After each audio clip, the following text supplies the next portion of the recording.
I was molested at 3 years old by my babysitter. What is the psychology of a woman that decides to be a sex worker? Manipulation come in all sizes. God, I used to manipulate my kids. A pretty woman don't get no respect from me. It can't be good or bad. Principles is who you make you who you are. When you establish principles, you got to forever live accordingly.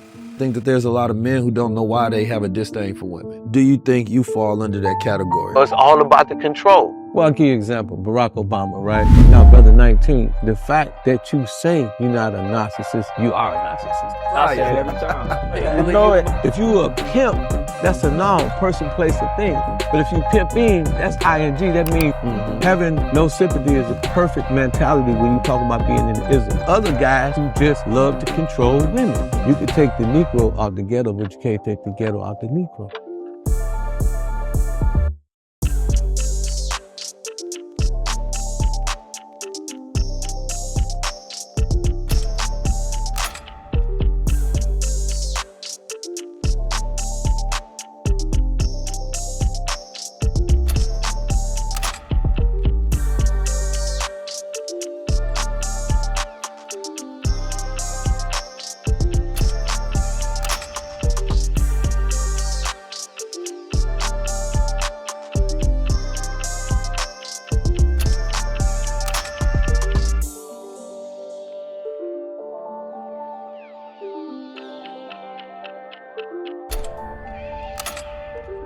Today we're going to have, I think, a very powerful, necessary conversation that I think will enlighten and help a lot of people.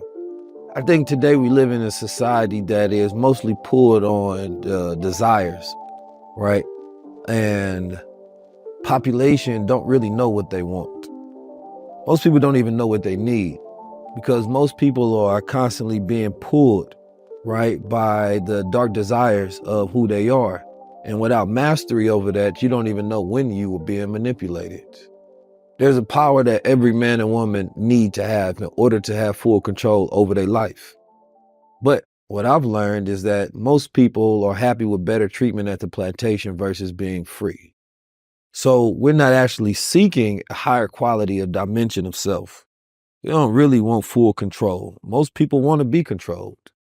Right? Most people are seeking somebody to manage their lives because freedom comes with a lot of responsibility and a lot of accountability. There's a lot of culture wars that's going on, right? There's a lot of him versus her that's going on. And this is because of a lack of imbalance of, number one, understanding self and understanding each other and a lack of connection to God. All throughout the planet Earth, I believe that we're going through shifts. And these are shifts of identity. These are shifts of who we want to be, who we think we are. But when we dial that down to the micro and we think about how we can manage our own lives and the control that we can have over our own lives, that's truly only going to come from a perspective of knowledge of self, knowing who you are. So therefore, nobody can use what you don't know against you. Now, there are certain people who have mastered the game. They walk this planet Earth and maybe look like you, maybe a little flyer than you. But they understand the human mind and they understand larger society. Sometimes you see it in politicians. They know the way of the crowd. They don't speak to the logic of the crowd. They speak to the emotions and the desire of the crowd because they study the psychology and understand the philosophy that's behind it. There was a philosopher by the name of Nietzsche who talked about the will to power. And the will to power speaks upon man's ability to control others and the traits that's required in order to employ that control over others. Now, the will to power that society should have should come with enlightening oneself. When we look at what's going on economically, it's bad. We're looking at the mental health crisis, it's bad. Even these ideas and ideologies and identities that we have around sex, that we have around life, most of them are all backwards. Most people are not living accordingly to a particular free will. They're living to their desires and they end up becoming a slave to it. Me growing up in Oakland, California, I seen this firsthand, right? I seen growing up as a child. I remember being on, Fruitville, they had it out there, where I seen the dark side, right, of humanity.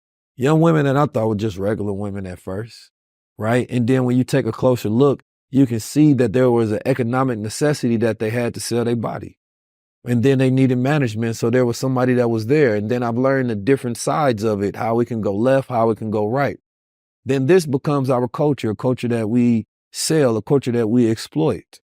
But I recently been having this conversation about the best of us should represent the rest of us. But currently, it's the lowest of us that they showing of us. So therefore, we don't have a culture that is based on aspiration, becoming more. We have one that's based on ambition, gaining more. But the way that we gain is not always in alignment with what we want to become. There's a sacrifice of virtues, a sacrifice of values, a sacrifice of morals. Now, growing up and knowing that you're a God, there's certain things that you won't sacrifice. People point to the 70s all the time and be like, well, you know, we did these type of things in the 70s. How we dressed in the 70s, how we moved in the 70s. Well, when you're a student of history, you got to understand, well, there's a lot of things that started in the 70s. So do we want to stay in the cycle, right? Or do we want to break the cycle? And I think that you need to have people that understand it from a standpoint of experience, right?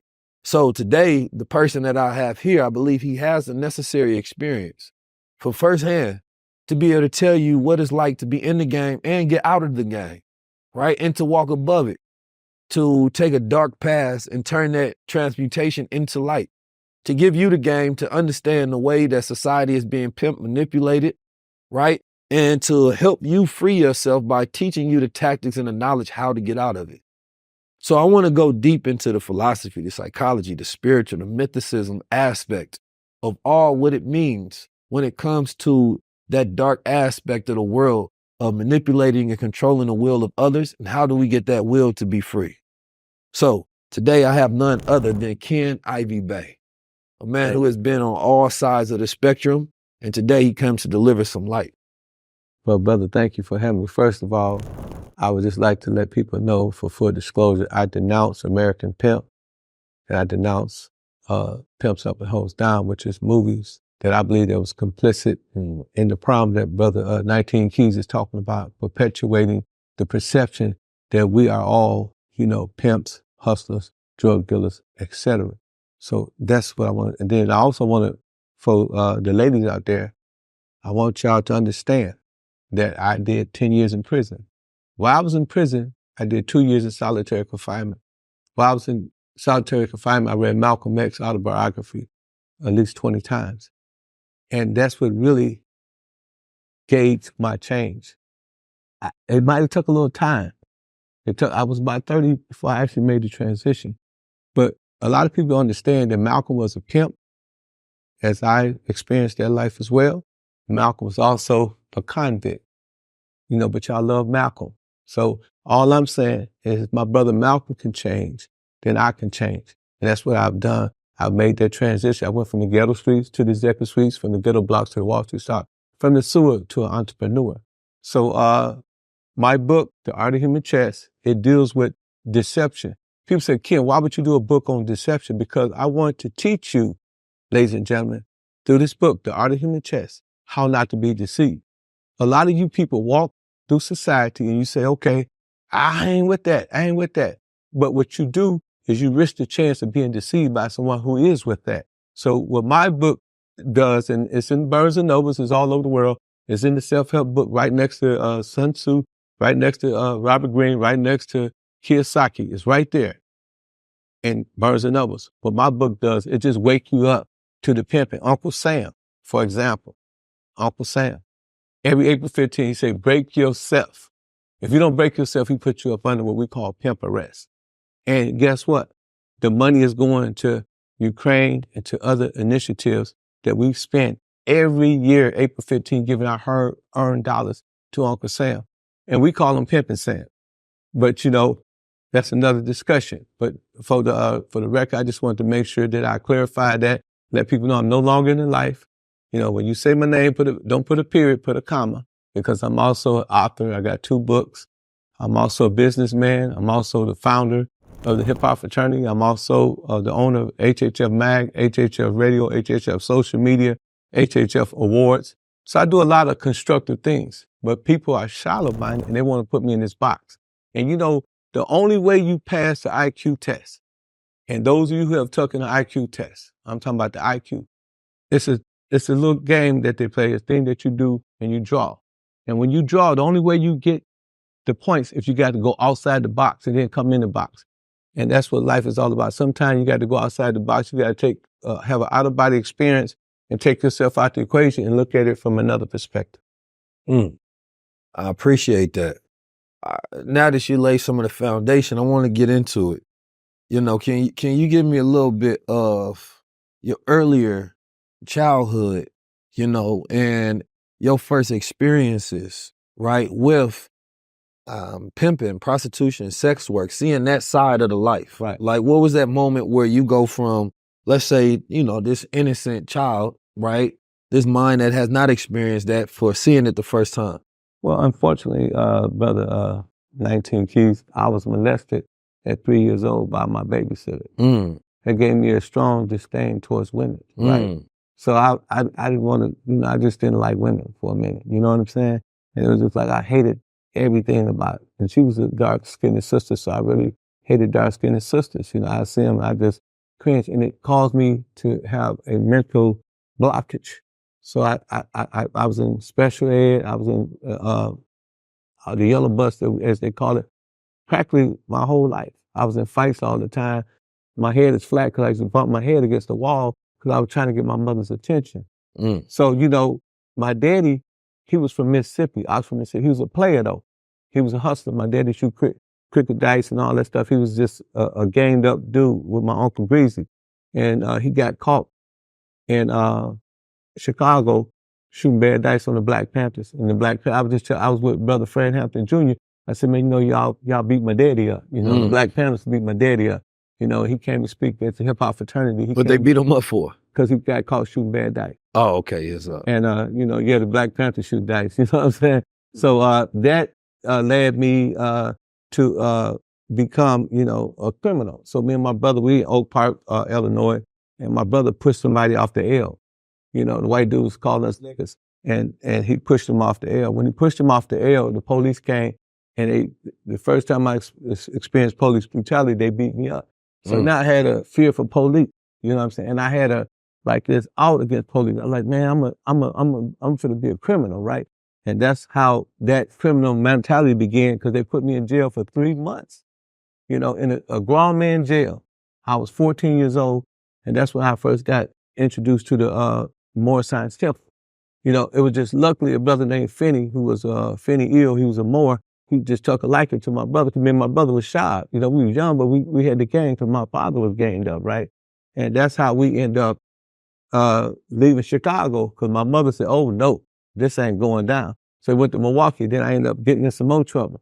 And then I got in trouble. So when I came out, you know, I ain't gonna get too detailed. When I came out, you know, to getting in trouble back over and over again, I had a partner named JD, Father Divine. He was in the gang. So I went over his house. He had 3 women there.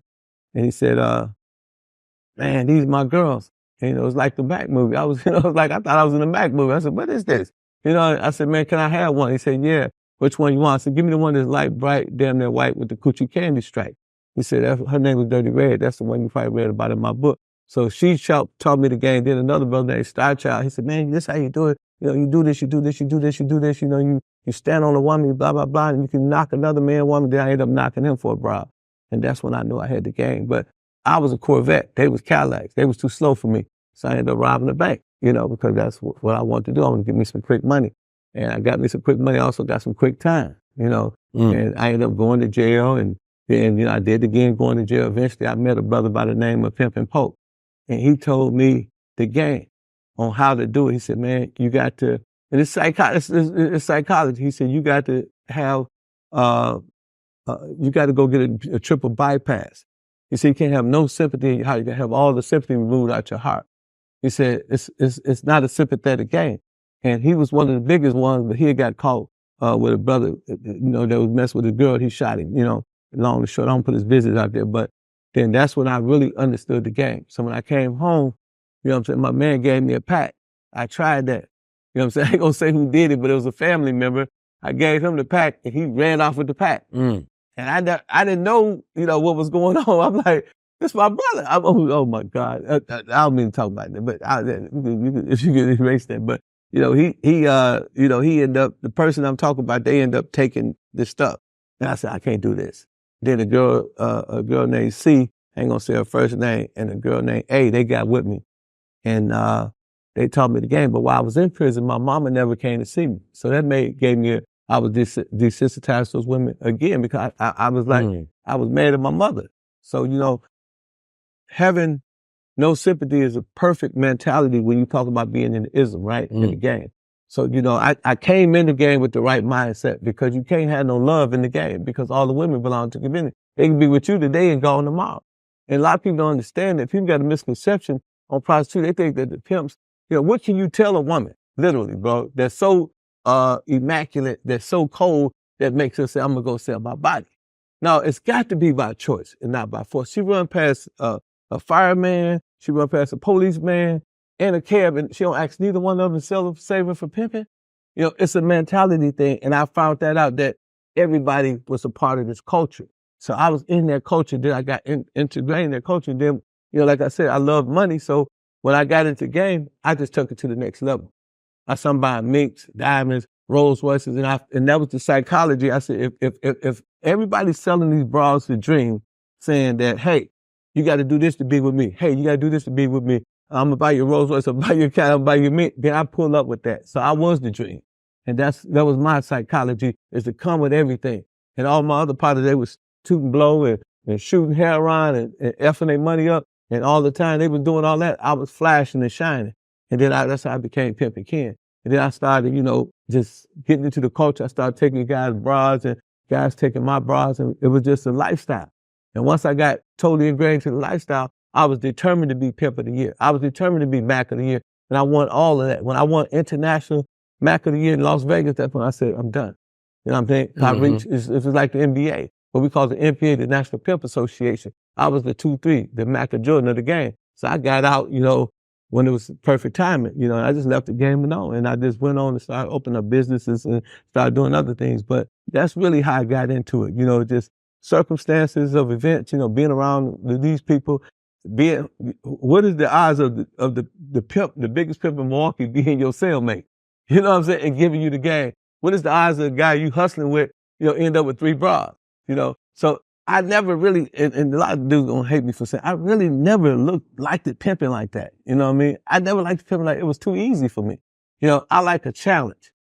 So that's why I got into corporate America. That's why I started signing artists, and that's why I started giving people book deals like Boosie and Ice-T. And that's more where I'm at. I'm more like, I like mental stuff. I like to deal with the mind, because I'm a Moorish American. More science means more sense.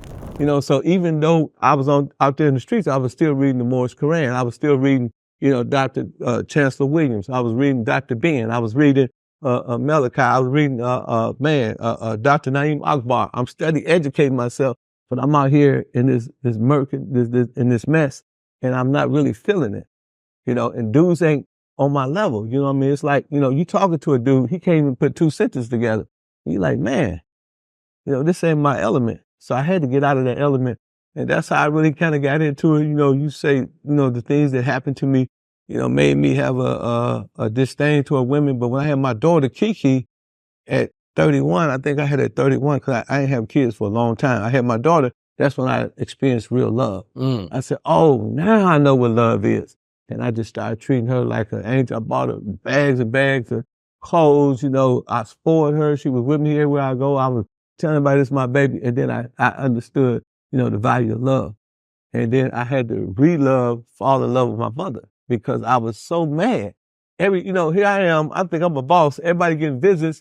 I'm not getting no visits. I'm mad. I'm like, I'm dude, all the dudes respect me in the joint. I was the Grand Sheik, the Grand Sheik. I was the head dude. I was running the penitentiary, but I'm not getting no visits. And it made me upset. But after that, I had to fall in love with my mother again. And then, I just started having more daughters. I just fell in love with all my kids. And I really found out what love was, from that perspective. And then I realized, my mama's circumstances, but the only thing I held against her was the fact that she came to see my brother every other day while he was in prison, but never come see me. So why didn't she come and see you? She said that she was tired of going inside that prison, and your brother was the last one. Once he my brother went to jail. He got false imprisonment, what they call it, a false charge. They said he robbed something that he didn't rob. He ended up getting 5 years. And so she came to see him all the time, but she didn't come to see me. And she said she was just tired of going up there, she called that white man's hellhole and seeing my kids. She said it wasn't good for her. She said she'd get sick and throw up every time she leaves. A lot of the things that we afraid of, those are the means that we have to do that's necessary that get us that freedom. Y'all give it up for 19 Keys! Hey, Keys! The 19 Keys. Our community needs men like him. More people need to know what's going on. People from our communities can relate. It was nice to see like so many black men in here. All melanated people coming together. Any other city you at, I'm there. We talking about creating a new culture with this tour. This was a high-level experience. We were given high frequency. It was an amazing experience. And information to be successful in this now. The VIP up in front. It was one of the best birthday gifts I could have asked for. I feel like it was the best money I ever spent. I'd rather be here than seeing Beyonce. Make sure we get together and have high-level conversation. For me, I'm all about taking this over so that we get to the highest level. Oh man, there's a lot of cities to hit, a lot of people to touch. And it's beautiful.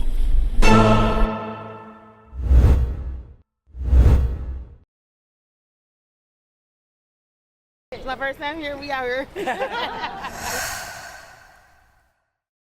So let me ask you, for those who have experienced a similar upbringing to you, right? Because it's interesting. I don't think a lot of males have the level of self-awareness to know why they do what they do. Right. Right? A lot of times that psychology becomes easier to understand external people, right, in your environment, external factors versus diagnosing yourself, having the knowledge of your own root existence and why you are the way you are. So let's say starting off, because my mom used to always tell me that pimps don't like women. Right. She used to tell me that all the time. You feel me? And I grew up in Oakland, so of course I seen it, you feel me? Right. On High Street, and even when I was younger, I always tell the story when I'm like 14, 15 years old in high school, you had the black Muslims that had a lot of the security contracts out there. So one of the contracts they had was at this school in North Oakland. Mm-hmm. And particularly it was trying to keep the pimps from getting the young girls and taking them to Vegas. Right. You feel me? Because it was bad out there. So here I am. They didn't really know how old I was, but I'm damn near almost just getting out of middle school. But my job was protecting, these young children from being taken advantage of and thrown on the stroll. Right. So, but for those who have that mentality, because not even just the pimps, I think that there's a lot of men who don't know why they have a disdain for women. And you talked about two different things. One where you had somebody that took advantage of you when you was younger, right? And then talking about, the disdain that you may have had for your mother and rectifying that within yourself as a man. Right. I kind of wanted to get into the psychology of what would be your advice for men that's listening to this, you feel me, that don't understand why they have that. How can they get to that root awareness? Well, mine was by default, but my experience of being in the game for over 40-something years and just watching these brothers who call themselves pimps, I see that most of them had low self-esteem. Mm-hmm. Most of them, were broken by a woman. A woman treated them bad, and a woman, probably went and messed with one of their friends, and then, they became desensitized. So the first thing becoming pimping or becoming anything, a predator, whatever, you got to become desensitized. Once you become desensitized, then you don't have no value or no moral compass for what you do.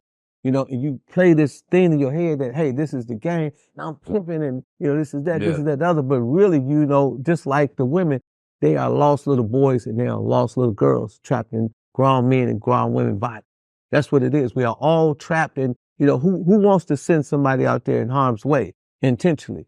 And then another aspect of the game is, you got men who have women and these women tell them what to do. These women boss them around. They came and get a woman $10 and tell her, go give me a soda and bring their change back. Less known, bring them a trap back. So, you know what I'm saying? They had these issues with these women, and then finally sometime, they just get them a little money they get them a little jury, and they end up on the game. You know, we call them McGilla gorillas. We call them, you know, beginner's luck. Because they got some jury on, they got some watch, a woman to choose them from the game. And then that's how they get in the game. That's another aspect of the game. And then you got other guys who just love to control women. You know, it's all about the control. So I got partners, right, that's in the game. They don't care about the money. They just want to see that broad submit to them. You know what I'm saying? They just love the power of a woman bowing down to them because they may have had some bad experiences with a woman in their relationships. You know, like I said, you know, another thing that's with the game, you know, is a lot of dudes, you know, it's called graduation. If you're an armed robber, right? Well, let me just break it down. One game pay another game, right? If he's a drug dealer, right? He's going to sell you some drugs. You know what I'm saying? You probably get robbed by a jack boy. The jack boy going to go to the strip club. He's going to throw the money, make it rain. Then the girl that make it rain, she's going to give it to a pimp. Pimp got nose problems. He's going to want some powder. And one game pair another game. But in the game, we got the elite game. And the elite game is pimping. I-N-G. I-N-G means I'm not going sending chick, right? You know what I'm saying? And that's what you get when you get into the game. And most guys can't reach that level. They can reach the armed robbery. They can reach the drug game. They can be the stick-up boy. You know what I'm saying? They can even be the trick in the club. But to reach that level of pimping, that's elite game because it's a mind game. Even though the various reasons that I just explained, you still have to be mentally equipped to deal with a woman because a woman come more wired than a man. That's why the Honorable Elijah Muhammad said, get a woman 7 years your junior. Because you want a woman to be younger than you because women mature faster. So imagine a prostitute that's out there turning dates and talking to everybody and being with every pimp. She gonna run circles around that little dude. You know what I'm saying? So you got to have some type of mental stamina to deal with this situation. You know, so all that encompass the whole scenario, but you still got to be ing. If you a pimp, that's a noun, person, place, or thing. But if you pimping, that's ing. That means you're active and attractive. That's an active verb. You know, that's a action verb. You know, so that's where we get the differences in the game. So a lot of dudes want to go from the drug dealer. Like, remember I told you my partner gave me a pack? And I'm like, man, F that. You know what I'm saying? I'm going to try the game. You know what I'm saying? The game worked for me. And then some people take to the game, and a lot of people don't know this, brother, 19. You got brothers that you see and brothers that you don't see. The ones you don't see, they some real top flight dudes that live on golf course, got mansions, Rolls Royce, they right here. You know, and some of them ain't even this complexion. Some of them got the complexion for the connection. Some of them Europeans, you know, and they run major brothels and major massage parlors, and they Asian, and they get a whole bunch of money. But because of the exploitation films of the 1970s and the 60s, you know, you see the Mac, you see Willie Dynamite, you see Superfly, and that's the definition of the game. But being from the game, that is not even a game. Those dudes you see on International and on Clay Street and on Figueroa, those are not real. They in the game, but they not the real ones that's really getting the money. Because you can't get a lot of money flat back. Real guys that's in the game, they don't sell. They sell reality. It's a difference. You know, they teach these bras how to go in the trick, go in the casino and sit down. Cause, you know, a lot of people don't know in the casino, you know, you can get as much money as you want out. And these girls, they go and they sit down with these guys and they go to these casino booths, these cashiers, and they get 10,000. And these dudes, you know, they give these girls all this money. Some of them, they go in these clubs, you know, and they sit down and they go in the VIP room. They never touch them. They sell pussy-ality. But a lot of dudes on the corner, how much, like Goldie like to say, how much money can you really make on the track? You know, you can't make a lot of money on the track. And then the chances of her getting killed, the chances of her going to jail, the prospect of her getting taken by another P is high. You know, but the guys that really do it, that's a brother down in Miami right now. I ain't gonna say his name, but he owns a strip club and he got 21 bras. And they all up under contract. And it's all business. You know, what's that? Dennis Hoff, the Bunny Ranch. You know, that white dude was one of the richest white dudes before he died in the game. And he had everybody, you know, coming to his brothels buying legal prostitution. So it depends on how you look at it. Now, what's happening is, and I'm gonna say this because I gotta say this in conclusion before I forget. What's happening is we got a thing called human trafficking, right? Human trafficking is when you take a woman that's underage and have sex with her or sell her body. Human trafficking is you take a woman to the strip club and make her dance and take her money. Human trafficking is if you get a woman from me and she's been in the game and you take her and even though you didn't know that what was going on, you still going to jail for that. Human trafficking is if you take a woman to the hotel and it's a sting operation, the police get there, they get you, you're going to be facing 15 to life. That's human trafficking. But the original human traffickers are the slave owners that brought us to this country. How dare them call the so-called black man a human trafficker when we all was brought here against our will? That's why I said we non-immigrants, but they have taken something that they've done to us and put it on, and domesticated and put it on young African-American men. But initially, when you was watching 2020 and all these programs, they were saying it's for people from foreign countries who bringing young kids over here against their will, like from Guam and from the Philippines. Now it's domesticated, and you see all the brothers in the hood going to jail for human trafficking and getting 15 to life. But they don't, if that's the case, and it says retroactive. If it's retroactive, then, what about the people that enslaved us? If you look at, in 1864, you had 5 million African Americans, brothers and sisters enslaved. If you only gave them 50 cents at minimum wage, that's $4 a day. That's $20 million a day times 264 years, 250 years. And we look at this stuff and we say, man, what's going on? And then you look at how it came about, bro. I talk about denouncing pimps up, hold down. I denounce American pimp. Think about this, 19 Keys.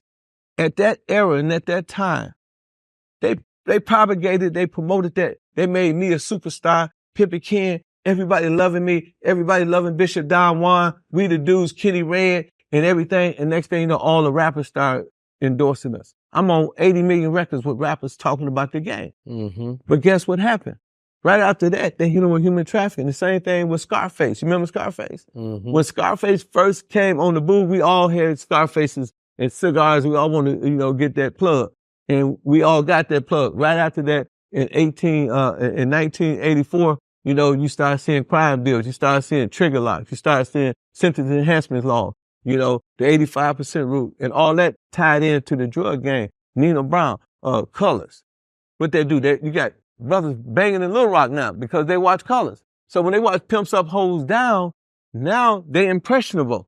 Now they really want to be in the game. Some of us in game by this. Some of them, some of these dudes, man, these women, man, they paying fixed up garbage cans. Some of these dudes is mucky with no pockets. You know what I'm saying? They not no real ism, you know what I'm saying? But they think they is because they see it. And now, it had got so profuse. And then if you look at the tracks that you're talking about, look at Figaro. There's so many prostitutes walk around naked on there, right? Man, come on, man. These folks, man, this is the same people talking about COINTELPRO. You think they ain't setting us up? You think they ain't putting them girls out there, letting these guys put these women out there to set them up? Because if they got the human trafficking law, look what they did to the Black Panthers. They had informants all in the Black Panthers. They probably got dudes out there talking about their ism and really ain't nothing but informant. And they making it think it's cool, and they ain't arresting women now because they know we're going to do a big sting. And that's why I'm trying to tell the brothers, man, don't fall for the fried ice cream because that's all it is. And that's why I try to tell brothers, man, if you can you don't have to be out there, doing all this stuff, man, to live well. We live well, and I ain't doing none of that. Yeah. I think when you get to the deeper root of it, because I think, going back to the 70s and the Mac and all of those exploitation films, a lot of that was them shifting over from this politically conscious culture, right? And pushing this pimp culture on us. Yeah. And so that's when bruh seen the pimp as the superhero. You feel me? He was the flyest. He wore the flamboyant clothes. He had the women. In those days, the pimp was a fighter. You feel me? He was strong. Yeah. It was different.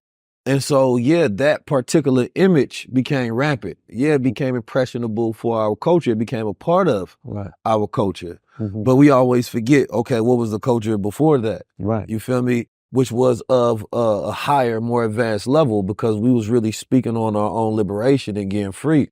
But now the version of who we are today is not a representation of who we used to be. Right. As far as where we were going. You talk about the Moore Science Temple. Those are brothers that focus on knowledge of self. Right. Right. And so now we at this standpoint to where, the pimping that you see out here now is a very low level of it. Absolutely. You feel me? It's guerrilla pimping. It's all of these things that's really based on people issues. Give the game a black You feel out. me? Yeah. And, you know, prostitution and sex workers go back, right? Hundreds of thousands of years, right? And whether it was Mesoamerica to Rome to Greek to Japan, right?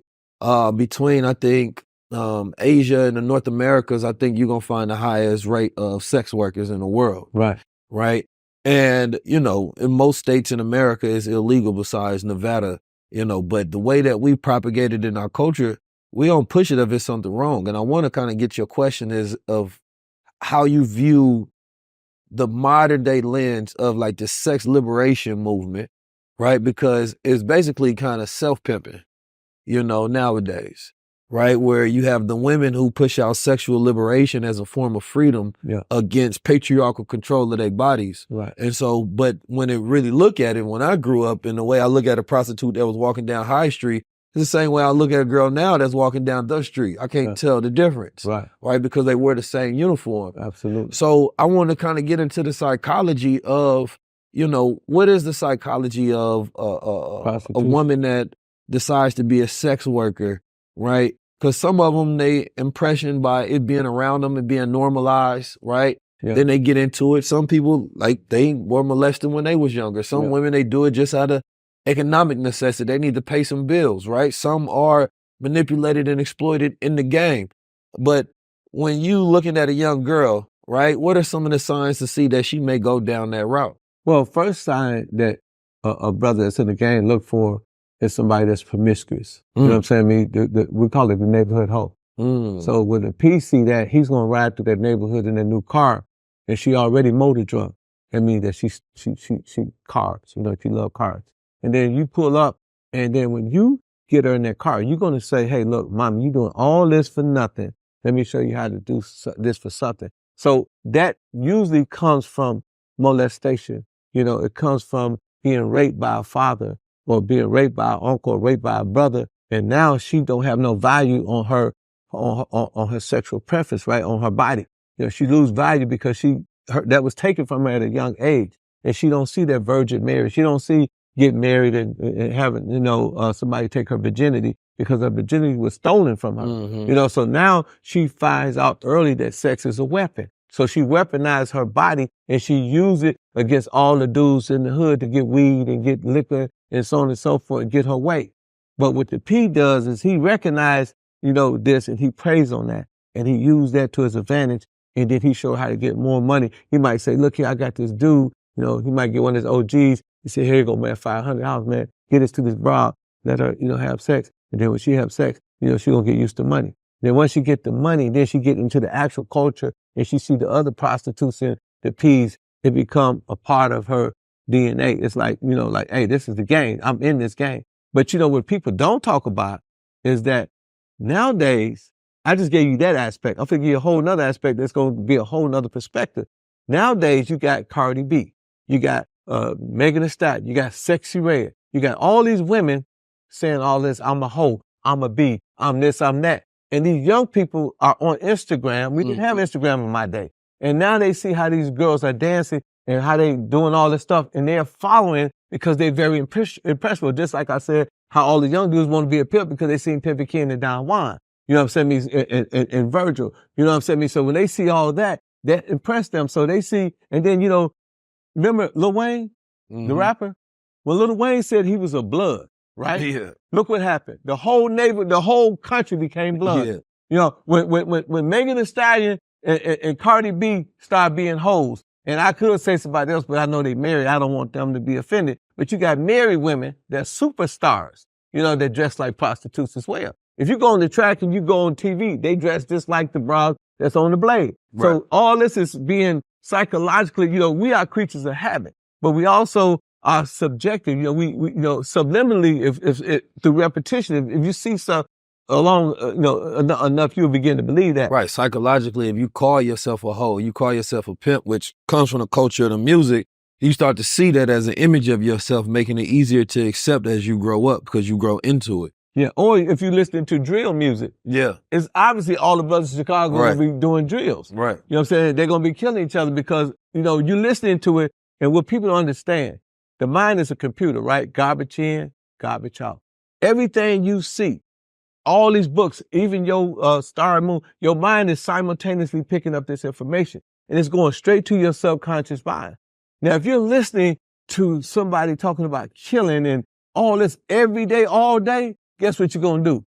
You're going to become a gangster. Mm-hmm. If you're watching all these girls, being sexy and sexy red and they see to get all the attention. Like I said, when Lil Wayne said he was a blood, everybody became a blood. Mm-hmm. I had partners, man. I'm like, dude, when you become a blood? You know what I'm saying? But they became bloods, right? Because of that money. And let's say who complicit. The record labels is complicit. Why? Mm-hmm. Because they want these young men to be out here gang banging. They want them to be Bloods and Crips and GDs and Vice Lord. So they pay for that. They give Cardi B all these millions of dollars. They give Megan Thee Stallion all these millions of dollars. They give Nicki Minaj all these millions of dollars because they want them to promote that image.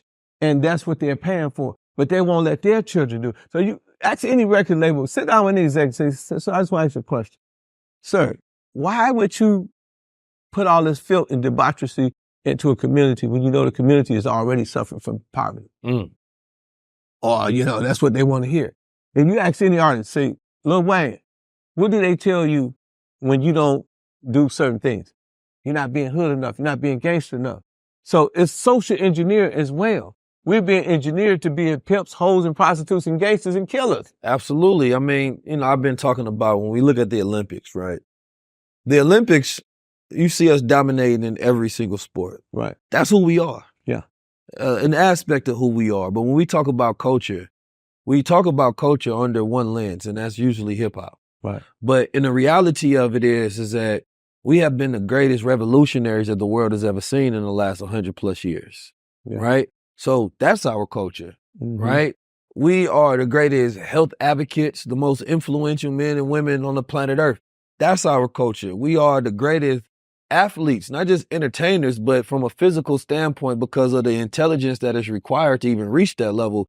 You looking at some of these young men and women that's on the field and that's out there moving, they Harvard graduates and doctors. Mm-hmm. You feel me? Like That's our culture, but we don't represent it as such. And that's why I say, I was listening to a brother give a breakdown on how Marvel Comics, only 1% of them have black characters in it, right? They got more demons and monsters than they actually have black people in it, even though that they're based upon us. Right. So there's this manipulation of our image is our lowest self. But in reality, I see more superheroes in real life of black men and women than I actually see on TV, right? So what we think about it becomes an outlier. Oh, that's not who I become. That's a 1 in a million. But if we seen it on TV, then it become an image that we accept because impressionism goes both ways. If you're a young child and you see Superman flying and you see Wolverine and Iron Man and Captain America, that's part of that self-esteem building to think, man, I could do and be anything. Right? So when we go look at the Asian community, it's easy to be like, man, they got samurai warriors, they got Buddhists, monks, they be flying and doing all sort of amazing things. So when you see it in real life, oh, that's who they are. That's normal, right? They seen as doctors and mathematicians and scientists and people of family and community. That's normal because the media projects that. So it produces an attitude about how you believe of yourself. But we have a fight against the image that we're shown, right? And that which we want to become. Right. So the bigger problem is the whole thing of the black exploitation films, that was media. Right. Then media didn't just want to get the image. They understand that it was a more effective devil. Actually, it was in the music. Right. Because that becomes repetition because a person may watch a movie once, but they may listen to a song 1,000 times in a lifetime. So that reverberates in the mind as far as this is who I am. This is who I am. This is who I am. And you listening to it, saying it. Right. And then because you don't see anything else, then you don't want to be anything else. Yeah. So we're at this point in time now, this is why I do high level conversations, is to get us to think. Yeah. That critical thinking breaks the chain of the slavery that we have in our mind. Right. And so being somebody, I done grew up in the streets. I grew up in the mines. I didn't see every aspect that you can see of the human reality. Right. I know pimps. I know people who killed pimps. You know what I'm saying? I know every aspect and I've experienced every aspect of, that particular spectrum of consciousness. And now it's at this point where I realize, man, if number one, you have to have knowledge to break the chain, but two, you have to see it to believe it, right? That only seeing greatness in real life circumstances is not enough. We need to see it in our image, in our imagination. right? A young boy needs to see we only got one Black Panther, then he died, you feel me? And then that erased the actual reality of Black Panther. So instead of the culture being a representation of, man, we goddamn revolutionaries. There's never been a people of any other people in the time of history that has made more social progress for the whole world that has benefited. We are the ones that push movements. We are the greatest philosophers, right? That's why everybody quotes Malcolm X. You know what I'm saying? There ain't been, the Honorable Minister Louis Farrakhan brought 1 million men together for atonement. That's our culture. Right. But we only make it seem as if music is our culture. No, that's our entertainment. And unfortunately, it's an aspect of our culture, and it's beautiful because we skilled at that because we are spiritual, and music is spiritual, right? And the way that we breathe and the way that we move is spiritual, but it's an aspect. It's not supposed to be the highest level of representation.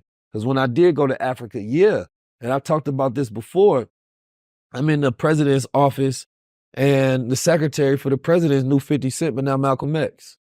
So you may think they viewing you walking around, you know, with all this energy, like, oh yeah, they see me like they would see Malcolm walking through. No, they see you like they see 50 Cent walking through. Absolutely. Right? They don't see you from the highest level. They see you from an entertainment level, right? So what we import pimping, we import debauchery, we import death culture instead of life culture. Right. So now we're fighting backwards from an image standpoint.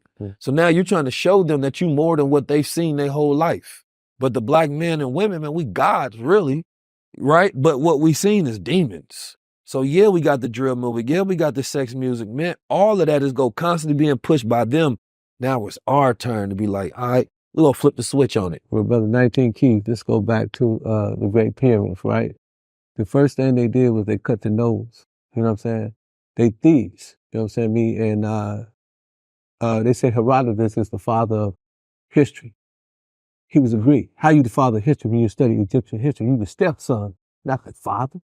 You know, we need to go read books like Chancellor Williams, The Destruction of the Black Civilization, The Stolen Legacy by James G.M. James. We need to study Dr. Naeem Akbar. Dr. Naeem Akbar make a very good point in Psychological Image and Change of Slavery. He said that the reason why the so-called Black man do not despise work is because we were forced to work for 250 years. So psychologically, we're talking about psychology now. Psychologically, we look at it as something negative. But I don't even think we despise work though. Now, what I'm saying I just don't think we like the work that we're given. Right. You know what I mean? I guess what he's saying, because I'm quoting him, I believe what he was trying to say was that, you know, when we first got out of slavery, they had, in 1866, they had black codes. I know you're familiar with the black codes. So the black codes were designed to put the Black man back into slavery. You know, so a lot of Black people looked at work at that time, newly freed slaves, as a form of punishment because that was their reality. You think 250 years, you're forced to work. So you look at that as a punishment, right? So that's what he was saying. But Dr. Ben Jacana, he talked about, you know, the different names and the different terminology. He said Africa's original name was Akubulan, you know, and we got to begin to go back to the roots. Minister Farrakhan often say, in order to know what is, you must know what was. You know what I'm saying, me? And I believe it was Elijah Muhammad said, out of all things, history is best recorded to reward all studies. So once we go back into time and we begin to extrapolate their wisdom from our ancient forefathers, as the Honorable Noble Drew Ali like to say, and we study our higher self and our lower self, and we understand that the higher self are the mothers of virtue, the harmony, life, be justice, mercy, love, right, and that the hatred self be hatred, slander, lewdness, murder, theft, and everything to harm, then we can get ourselves out of the condition. See, the thought was the cause of it all. See, without a foe, a soldier never knows his strength. Everything that's happening to us, it's happening to us for a reason. There's no accidents or coincidence. It's happened for brothers like yourself to redeem us. You know, you're a redeemer. You're a great redeemer. You're going to redeem a lot of people through this show. And what you're doing, you're using your wisdom and knowledge and understanding to go back and to regurgitate to your audience. And that's what we have to do. You got to be well read. You got to study to show yourself approved. If you don't study, if you don't know your ancient forefathers, you don't know who the Egyptians was, if you don't know that the original Bible, he said that you read the Bible. The original Bible was written on papyrus papers. But right now, they're in Berlin in a museum called the Berlin Museum. You know what they call them now? The Ryland papers, because a expeditionist went over there into Egypt. He got the original transcripts and he put them in the museum, and he got the name. A lot of those Egyptian statues and stuff that was stolen from my ancient, through the first and second dynasty, from Imhotep and all this and all these different eras in time. I can go into it real deep, but I'm just going to be brief because I know we can't, it's too deep to go back. Say what you got to say. No, but what I'm saying, those eras, those things are the factors. First of all, study yourself. Prophet Ali said, if you would ask me what to study, I would say yourselves. And you would well study them. He said, you ask me what to study enough. He said, I would say yourselves. You know what I mean? And he says selves because you got two selves. You got a higher self and a lower self. Man is the truth and falsehood strangely mixed. See, if the truth went for a swim, the truth don't change or pass away. And it was swimming and it saw a great river. It jumped in the river and, falsehood came up on the scene. And falsehood put on truth clothes and fled the scene. When truth get out the water, Goldie gonna say, what you gonna do now, truth? He said, I'm just gonna be the naked truth. See, the truth don't change. You talk about Demar Vesey, Gabriel Prosper, you talk about John Horace, you talk about Nat Turner, great revolutionists. You know what I'm saying? You talk about Huey Newton, we talk about Elvis Cleveland, we talk about Malcolm X, we talk about Marcus Garvey, Noble Drew Ali, all of the greats. Martin Luther King, he was a revolutionist too. So, all of these things we have to understand. We got to understand COINTELPRO. We got to understand how do we get in this position. We got to realize what Brother Wesley Muhammad talk about when he talk about counterinsurgency drugs. Like you said, they gave the Panthers heroin. Tupac Mama was on heroin. Huey Newton was on heroin. Where did he do that at? You know what I'm saying? A lot of brothers, the mayor up in Washington, D.C., smoking crack live on TV. Where did he do that at? Man, this is by design. But the only way you get out of being engineered, you got to de-engineer yourself. You know what I mean? You got to go all the way back and you got to study the history and you got to have a curriculum of inclusion. We got to quit talking about Maynard Keynes. We got to quit talking about Karl Marx. We got to talk about Mansa Musa, Sunni Ali, Kwame Nkrumah. We got to talk about Charles Drew, Percy Julian. You know what I mean? We got to change the whole narrative. And that's what we're doing at the Hip Hop Fraternity. We inoculating this ism and this wisdom to these brothers, showing them another way. The Honorable Noble Jali said it takes finance to uplift the nation. What do he mean? He means that in order to brush your teeth, you need toothpaste. In order to take a boo-boo, you need toilet paper. So we got to start looking at the financial aspect. I think Dr. Claude Anderson said we got to practice group economics. The brother was dead. He was dead on it because he's true. That's true. When you practice group economics, we pool our resources, we put our money together, then we can have, they got a little Italy, we can have a little Ghana. They got a little, Cuba, we can have a little Ghana.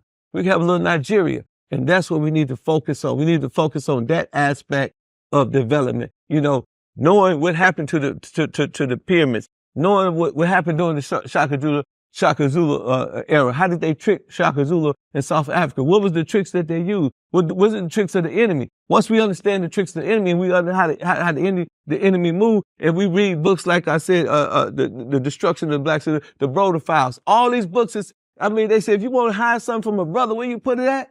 In a book. We got to start reading, brother. Readers are leaders. Once you start reading, your mind would expand to a whole nother horizon. I'm telling you, just from personal experience. Like I said, I couldn't read until I was 19. You know what I'm saying? They gave me the Iceberg Slim book. And, in prison, you got to pass the books around. Yeah. So my book took 2 months to pass. And they like, nigga, what's wrong with you?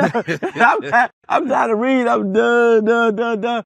And I got upset with myself because here I am talking about I'm this cold player and I'm in jail and I can't even read. So I went and I took the GED course. I passed it, high honors. Then I joined the prison college courses. And I started studying philosophy and just different stuff. And that just took me to a whole nother world. I read this book called Think and Grow Rich. You ever read that book? Yes, by sir. Napoleon Hill. I read that book and it just broadened my horizon. And I just became the person I am today. So when people hear me talking, they're like, oh, no, man, you pimping, No, man, pimping ain't who I am. It's what I did. That's over with. You know what I'm saying? Like you said, you was protecting the young ladies from being prostitutes. You was in and out to Mars and your daddy was on the militant side, everybody did something. Now you're a leader. Man, I watch you, you know what I'm saying? Appreciate I'm 60 years old. I watch you like I'm a student. I be like, man, Yes, this sir. brother, I be waiting for you to use one of the big words so I can write it down. You know what I'm saying? We need more brothers like you, man. The bottom line, we need more 19 Keys and Goldie and James C.B. Gray. That's why I keep around the young people. These are my leaders. I follow him. You know what I'm saying? He's I stepped down from CEO, made him the CEO of the company. You know what I'm saying? And he's the one that, run Hip Hop Fraternity and Miss Catrice, she's younger than me. All them people younger than me.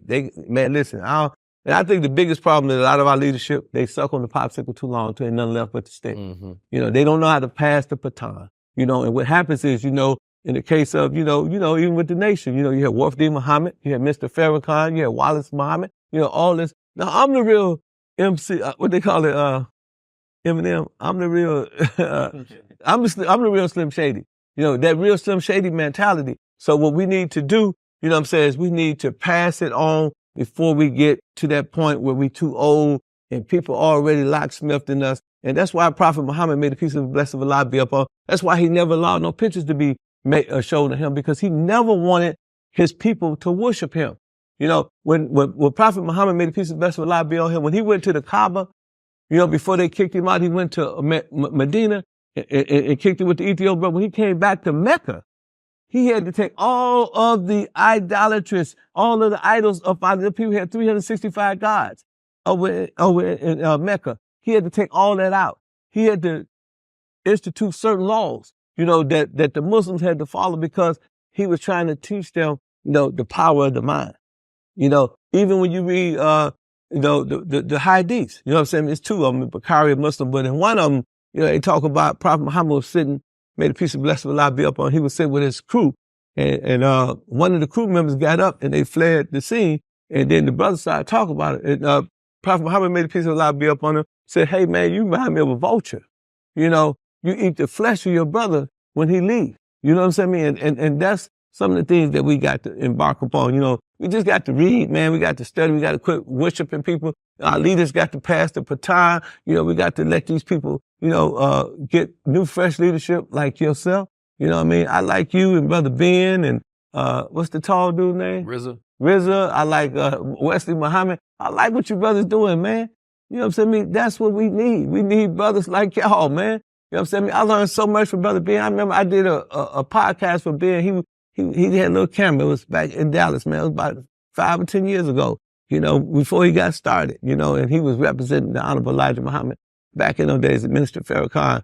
And Brother RZA, I love him too, but, you my favorite. I'm sorry, Brother Ben.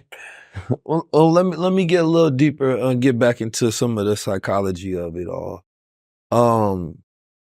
First, I want you, if you can, define manipulation for me.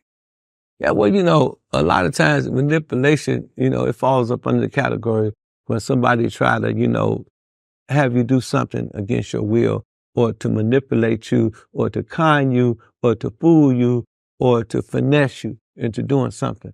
You know what I'm saying? It's a mental thing. So, you know what I'm saying?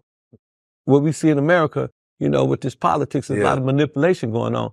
I think it was Brother Umar Johnson, he said something about, it ain't even nothing to do with the vote. It's electoral college. So the electoral college, when you see Hillary Clinton in 16 getting the popular vote by 2 million, they picked Donald Trump. That's electoral college. Gore lost the election as well. Electoral college. That's manipulation. They're manipulating us into believing that we have a voice in this government. You know what I'm saying? But if we had a voice in government, if we vote somebody in, why that person don't go into the office? That's manipulation. You know what I'm saying? When, like you said, when we talked about, the record label paying these people extremely enormous amount of money to do certain songs and stuff like that, so it can cause a certain effect in our community and cause our children to act a certain way. That's manipulation. So manipulation come in all sizes and disguises. But you have to have manipulation. A lot of times, you got good manipulation too. You know that, right? Right. Sometimes I used to manipulate my kids. You know how I used to manipulate them? I say, if my son little Kenny or Supreme did some bad stuff, I give them 10 words. I make them write each one of them words. They got to write them 1,000 times. I was manipulating them into being smart. You know what I'm saying? So you can use it in a positive way. And that's how I use my manipulation on my children. Or I tell them certain things that we're going to do, or, okay, if you want something from the ism, right? The game. So if a woman, if I really like the woman, I'm going to act like I don't like her. You know what I'm saying? A pretty woman don't get no respect from me. And I don't mean it disrespectful. I mean, I don't sweat her. I let her. And I like, A woman came up to me one time, she said, I'm 29. I said, I'm 60, you too young for me. And she said, I'm too young for you. I was playing with her, and that made her want to get with me even more because I told her that I'm not interested. That's a form of manipulation. You see what I'm saying? Yes, sir. I mean, by definition, manipulation is finding a clever way to get somebody to do something. Yeah. You know what I mean? So, yeah, it can be good or bad, depending on, because with children, parents manipulate all day. Like you talked about Kids politics. manipulate too, right? They manipulate all day. Marketing itself is manipulation, right? Otherwise, it wouldn't be no marketing, right? But we figure out psychology, whether it's selling something at $100 or selling at $99.99, because we know that people think about that as cheaper rather than $100. Yeah. It's all a form of manipulation. And I believe, you know, people would live greater lives if they could see it. But most people can't see it. Right. Deception is very powerful. Yeah. Right? We grew up and they called it tricknology. You feel me? Yeah, tricknology. And so that tricknology is everywhere, but most people don't have the eyes to see the tricknology, right? Because most people are caught up in their emotions. When do you feel you're at your highest self? I feel like I'm at my highest self when I've been consistent. All of my personal training, working out, properly, taking care of nutrition, reading and, keeping up with, your own mental growth. Starting my mornings with meditating. When I go on a juice cleanse and I just have all of this energy, also saying my affirmations every day, that's what keeps me going and lifted. I feel like I'm at my highest self when I'm in my flow. And that means doing things from a place of creativity and passion. Make sure that I always journal every day and that I have at least 3 things that I'm grateful for that have nothing to do with my accomplishments. This is the High Level Club. Are we low level or high level?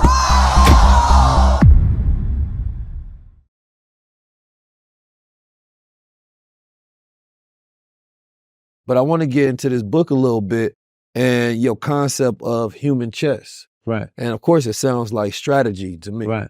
So what is the concept of human chess? Well, I'll give you an example. Barack Obama, right? I talk about this in the book. So Barack Obama, he had to be a chess player to become the president of the United States. What did he do? He's a constitutional lawyer, right? So he went to Iowa. He campaigned only in Iowa. Only in Iowa. He got name recognition in Iowa. But he understands as a constitutional lawyer, if he get the nomination in Iowa, then all other 52 states, all 50 states was in play. Hillary is used to being the presumptive nominee. You win Iowa, you win New Hampshire, and it's a rap.com. What he did was he disrupted the entire political system. And then by that time, once he won, he immediately galvanized the entire media. They said, this man, a black man won Iowa, never done before, right? So he started getting unlimited amount of free press. They were just giving him press. And when he became a rock star. And all of us know that white folks are fanatical. They see Michael Jackson, oh my God, they faint. They see Prince, oh my God, they faint. Now here this man is becoming a Prince and a Michael Jackson of the political arena, right? Now he's getting free press and everything. And then another slick thing that he did was that was a good human chess move. He got with Mark Zuckerberg, the dude that owned Facebook at the time. He allowed him the first time ever to put donation buttons on every one of all of us. I gave $2. $2 time 1 billion people raised him to $2 billion. Now he got more money than the Republican Party. Now he's a serious candidate. And everybody switched from Hillary to him. But it took him a while. So she won New Hampshire quite naturally because, we got to do it. But by the time that they ran, you got a 48-year-old man against a 60-year-old woman, and they running the entire country. Who's going to become fatigued first? She became fatigued. She started saying she's seeing people shooting at her and tripping and stuff like that. And what he did was he kept on raising money. He went over to Europe. He's already a rock star. He made himself a rock star, and he became pronounced. And he started going to foreign countries, and he started looking like a diplomat, like he was a foreign diplomat. Then he came back to the United States, and when he finally won and beat Hillary and got the nominee, and he went against McCain, it was easy for him to beat him. You started seeing him spend $2-3 million for an hour commercial, sitting behind the Oval Office like the thing, showing the America, hey, look, an African-American man can be the president. And he never became the angry black man. And, that was very strategic, and that was human chess. How did you get to become a president and you don't have no money? We know money rules this. He was the first one to break the Da Vinci Code. Small donations. Now look at Kamala Harris. But she made $100 million off of small donations. Well, she had big donors, and some of them gave. She played the game of momentum. Yeah, you know what I mean, to where human chess, right? Yeah, human chess for sure, because she used and leveraged the news of 40,000 black women, 100,000 black men, 100,000 white dudes. They only raising like 1 to 2 to 3 million. But she already got the war chest from Biden, but she needs to make it seem like it's a people's movement. Right. So yeah, she definitely playing chess on how she leveraged the money she get from the people. That's small. The money she go get from Silicon Valley and all of those other big players, that's the money that controls. Right. Let me tell you how I play chess. So you remember when I was on all the albums? So what I did was I did a movie called Pimpology. And on there I said, I am the intro and outro man for all rappers. I dispersed that movie throughout their crews. Jermaine Dupri called me, this was in 2000, and said, Ken, I want to be on your albums, an album called Instruction. On there I said, www.pimpinken.com. Then I started, the next one I said, www.pimpinken.net. I know Jermaine Dupri, this is the chess move, he was the main dude. He just did a song with Jay-Z, Money and the Thing. So I knew he was the target. I targeted him, I hung out when he hung out at, eventually he picked me, and then once he picked me, then Too Short came. Then Lil Jon came, and on all them hours at www.pimpinken.net, sell it to a drip drop wet. So all that was sending people to my website. That was the chess move up, and also was giving me a household name. Then I did the thing with 50 Cent, P-I-M-P. Right now, that's at 1 billion views on YouTube. And I said, 50 Cent, can I say my name? He said, yeah. I said, Pimpin Ken said, don't down him, crown him. So you know what I'm saying? I was playing chess, and I was making myself a household name, and I was building my brand, even though I know it was taboo. It was a negative brand, but over a period of time, the succession of repetition, eventually people started to digest it and it became acceptable. But you know, a lot of guys don't have that type of game. And that's what I'm trying to teach in my book, man. Just like I can do it for, you know, being on 50 Cent, have people pay me hundreds and hundreds of thousands, get Simon Schuster, give me $250,000 for that book. I can, you know, make myself a household name. You could do it without no money. I didn't pay them. They paid me. You know, some of them I did it for free. But they allowed me, Lil Jon, we did 8 million. Imagine, www.pimpinken.net, sell it to a drip drop wet, to 8 million just on his albums alone. What we did, about 4 million on Too Short. We did, I did 5 of Pimp C albums, another maybe 10 or 15 million. I did 50 Cent, Sabrina Baby Boy, more millions. I'm talking on these albums, you know, and that's how I was able to propel myself into success and propel myself into a national household name. And, you know, that's just chess. So that's why I try to teach these, but man, you don't need no gun. You don't need no all this stuff. You know what I'm saying? We got on, this is Protect, man. That's 2 Protects. They said if you wear Protect in the hood, downtown LA, you lose 20,000. We just lost 40 G's, didn't we? You know what I'm saying? So that's what I'm trying to say, man. You don't need all that crazy stuff, man. You know, Rolls Royce, gold Rolls Royce, all off of classes, you know, influence classes. And that's why I want to introduce my man Goldie to you. You know, I know you probably have some more questions, you know, if you want him. Oh, the goal is to provide game and knowledge for all of those that's listening. Right. You feel me? So anybody can tap in as we have these conversations. But I really want to get into, now that you got YouTube, how did y'all connect, number one, if we get that brief? But then two, you know, what is the game that you sharing? Because I hear him, he giving strategies and tactics. And essentially it sounds like, you know, you teaching the way that you think to others so that they can think outside the box and have alternative moves to make other than being in the street.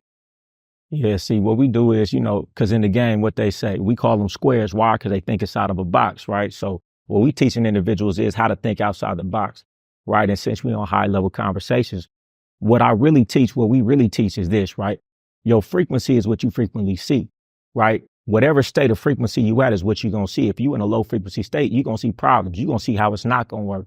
You're going to see how your life is not going to work out. When you're in a high frequency state, you see solutions to your problems. You see how it's going to work. You see how you can obtain things. So what we teach is this: get down to the base of it, right? And have tools to raise your frequency, right? If you're in a low frequency state, don't think about your life. You're going to get depressed. Have these tools to raise your vibration, raise your frequency so you can see solutions. So that's where we start. It's the game about self. You know, and the number one thing in our course, the first module is self-love, right?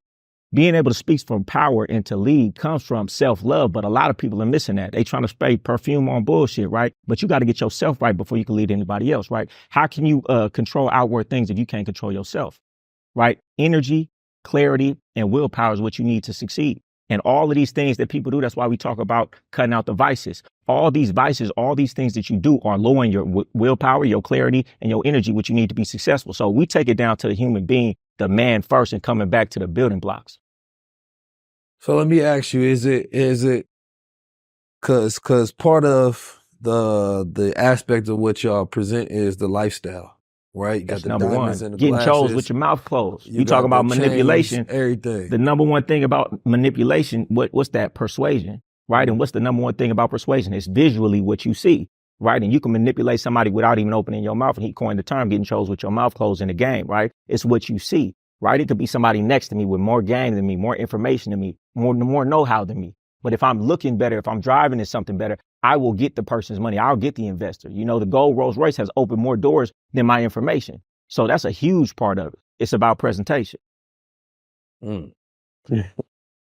Well, I think that's interesting because, I mean, for me, I think that I think you just taught two lessons in that at the same time, right? It's the people that are attracted by the presentation, and then it's teaching people how to create a presentation. Yeah. Right? For the people that's attracted by the presentation, you know, and as somebody who's been teaching and coaching for a long time, most people don't actually finish a course, right? That's 100%. That's people want what they see, right? But they don't always have the mindset to become it. That's 100%. But there's a lot of people that are addicted to motivation.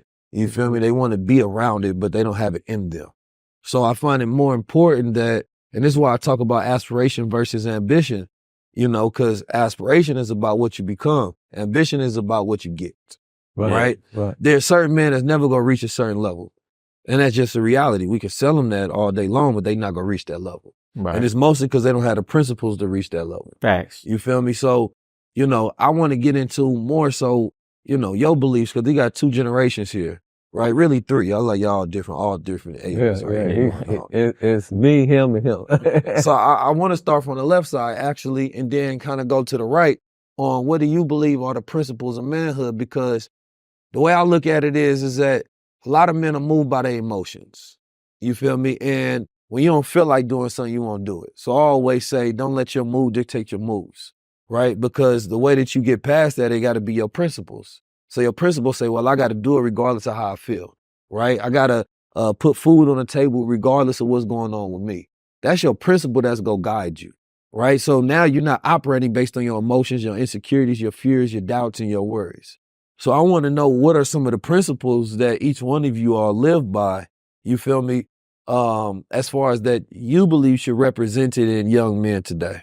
Well, actually, I'm writing a book right now called Becoming a Classic Man. Mm-hmm. And in the book, I talk about the core value system: integrity, respect, honor, dignity, you know, and these core values that you have to have. And I try to reel them in by, you know, giving them something that they do identify with, which Godie's talked about, which is what you see. Everybody's like, oh my God, you got a nice suit on, you look great. You know, and that brings the youth in sometimes because they're interested in that. They're interested in music, fashion, and things like that. But before you put on this suit, you have to have the core value system. Without the core values, putting that suit on is a fraud. You see what I'm saying? So I want them to know that, yeah, you get the girl with the suit. You get the job with the suit. But with the core value system, it's going to help it all make sense and help you to sustain who you are as a man with that integrity, with that respect, you know, and consistency as well. Mm-hmm. Well, I was under the belief that your gift would take you where your character can't go. You could take the Negro out the ghetto, but you can't take the ghetto out the Negro. We see oftentimes athletes, right? They go into the league and they blow it. You say, how did he do that? What was he thinking about messing with that witch? You know what I'm saying? And losing everything, or busting that man in the head with the bottle, or riding with his homies with straps. See, you got to have character. And character is principles. When you establish principles, you got to forever live accordingly. The principles don't change. You know, that's the truth in man, right? So when you think about character, you think about A, B, C, D. You're going to always spell cat. CAT and DOG, right? You think of the alphabet, 1, 2, 3, 4, 5, 6, 7. I mean, the numerical system, 1, 2, 3, 4, 5, 6. Those characters never change. Only time they change when you build, when you take the letter 1 and you go get to 0, 10, then it becomes 10 all the way to a billion. So, you know what I'm saying? Those characters never change. So we got to develop character. We got to be consistent. We got to be men of principles. We got to walk with 2 tongues, the one in our mouth and the one in our shoe. We got to walk that walk and talk that talk. If you ain't the message that you bring, and the moral science, we say, man, be the message that you bring. Whatever you is, be that. You know what I'm saying? And the truth don't change nor pass away. And we understand without a foe, without an enemy, a soldier never knows his strength. But every day we develop the character. We building the character. So you got to have character. And once you have character, you can go anywhere in the world. And no matter where you go, you take yourself with you. As the sister Maya Angelou like to say. You know what I'm saying? Wherever you go, take yourself with you. So that's what it is. It's just about being consistent, having character. You know, like I said, your gift will take you. It ain't the gift. It ain't the jewel. It ain't the suit. It's your character.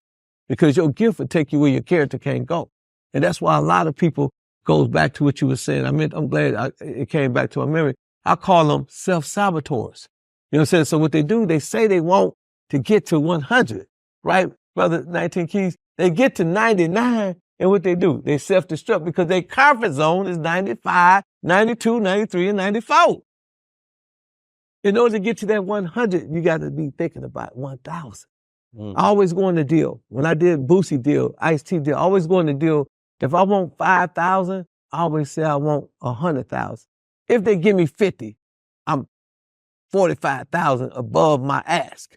You see what I'm saying? And that's what it's all about. It's just being able to have character, understand, having wisdom and knowledge, and you got to study yourself. Because that's how you build character. You build character from studying self. Yes, sir. I mean, you talking about principles. I don't really think that's the first thing. It sounds good. We like to say everybody should have some principles, but what supersedes principles to me is habits. I don't care what type of principles you have. If you don't have the correct habits, because your habits, that's your subconscious. That's what you're going to run off 85% of the day.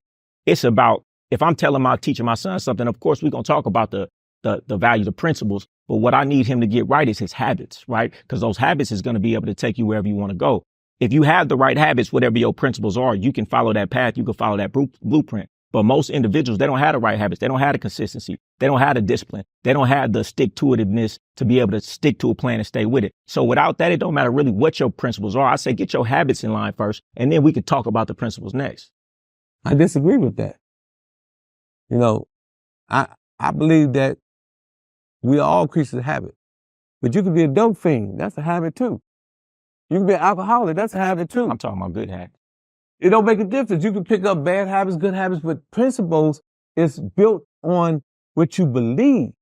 And that's the same thing that you're saying, young bro. You know what I'm saying? You got to understand, you know, a lot of times don't speak unless you can increase the silence.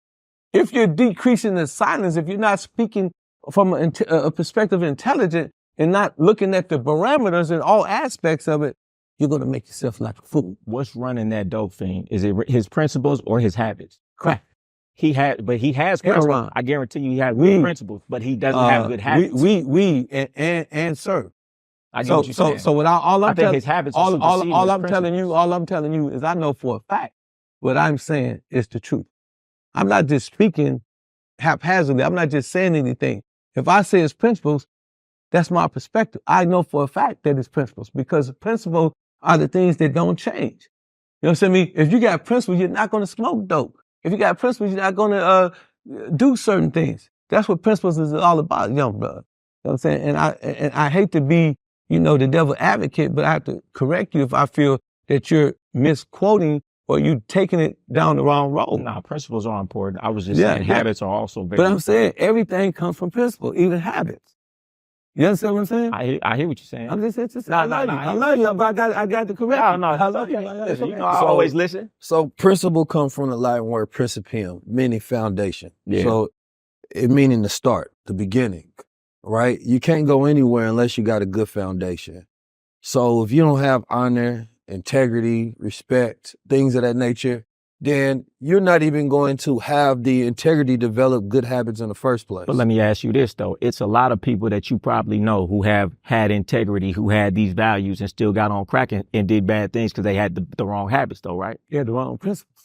No, but their principles were, if I have value and integrity. Listen, nephew. If your principle is the discipline, foundation, they don't change. That's what we're saying. if you got good principles, you're not going to go down that road in the first place. So you telling me nobody who's got hooked on drugs well, had there's no good such principles? thing as nobody. You know, that's a false equivalent to have a conversation about. But the reality of it is you always be guided back to your principles. So if you ever get lost, your principles gonna bring you back to your foundation of who you are. Because there's many people who smoke some crack, who may have been laced or whatever, but their principles got them out of that because they have a principle of discipline, a principle of honor, right? They have a principle of being healthy. So therefore, it was able to guide them back to their foundation because that's how they know who they are, right? Your principles is who you are. So you now seem like, man, I got a bad habit. But that's not who I am. Let me get back to my principles. I'm more disciplined in it. But can't you get back to your habits by developing get back to your principles by developing good habits that lead you back to those principles? Yeah, your principles are the ones going to lead you to develop those good habits in the first place. Yeah. So I'm saying this is important. Why important. people are ashamed when they do things because you know it goes against your principles. Yeah. So now you like, man, why am I eating so much? Why am I just out here wasting money? Why am I doing these things? Dope. And then it's a turnaround for you. Like you don't feel good. You feel bad about yourself because you know you're going against yourself and your principles of who you are and how you were taught. Yeah. Right. So you can develop more principles throughout life. Yeah. Right. But the principles will always be that foundation. My pops used to tell me that when I barely went to my pops a lot for advice because he the type that'll show more than he'll ever speak. I got my game from watching him. And then my older brother gave me the game on how to move throughout the world. Right. And I remember when I call him about something, he'd be like, man, you an FOI. You know what I mean? And I thought he was being shorthanded with me, but in reality, he was pointing me back to all my principles. You feel me? Yeah. The proper handling of people, how to move with honor, integrity, and discipline. You feel me? The intellect and how you go about certain situations. Yeah. So he was guiding me back to a foundation because I already had it.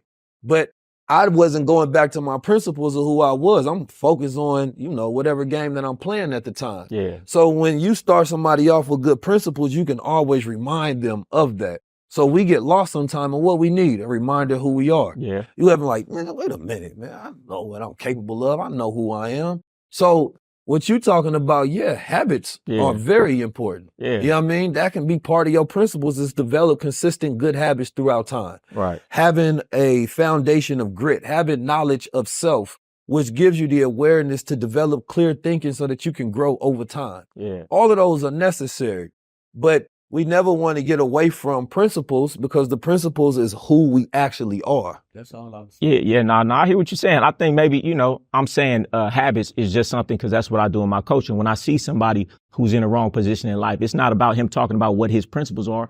They got all on the wrong path, right? They have principles, but they got off the wrong path. And them talking about their principles don't get them back on the right path. It's us getting his habits right. That's what gets him back on the right path, not his principles. You build it on top of his principles. So if he say, man, one of my principles is discipline, then you can easily hold him accountable to his principles. But check this out. If principles were good habits are discipline, right? Right, but if his principles were that strong, he would have never got led astray in the first place. And what I'm saying is he's talking about what his principles are. But if his principles was that strong, how did he get led astray in the position that he's in? And what I'm saying is principles are good, but these habits is going to get you back on track. Well, environment is stronger than nature. That's a fact. I believe that. So his teachers are Honorable Elijah Muhammad. So we all lose our way sometimes. 100%. I'm sure there was many times in life I lose my way all the time. It's a daily thing. And then what brings you back to that? My habits. Right. But why? What are your habits? That's your discipline. Discipline, consistency.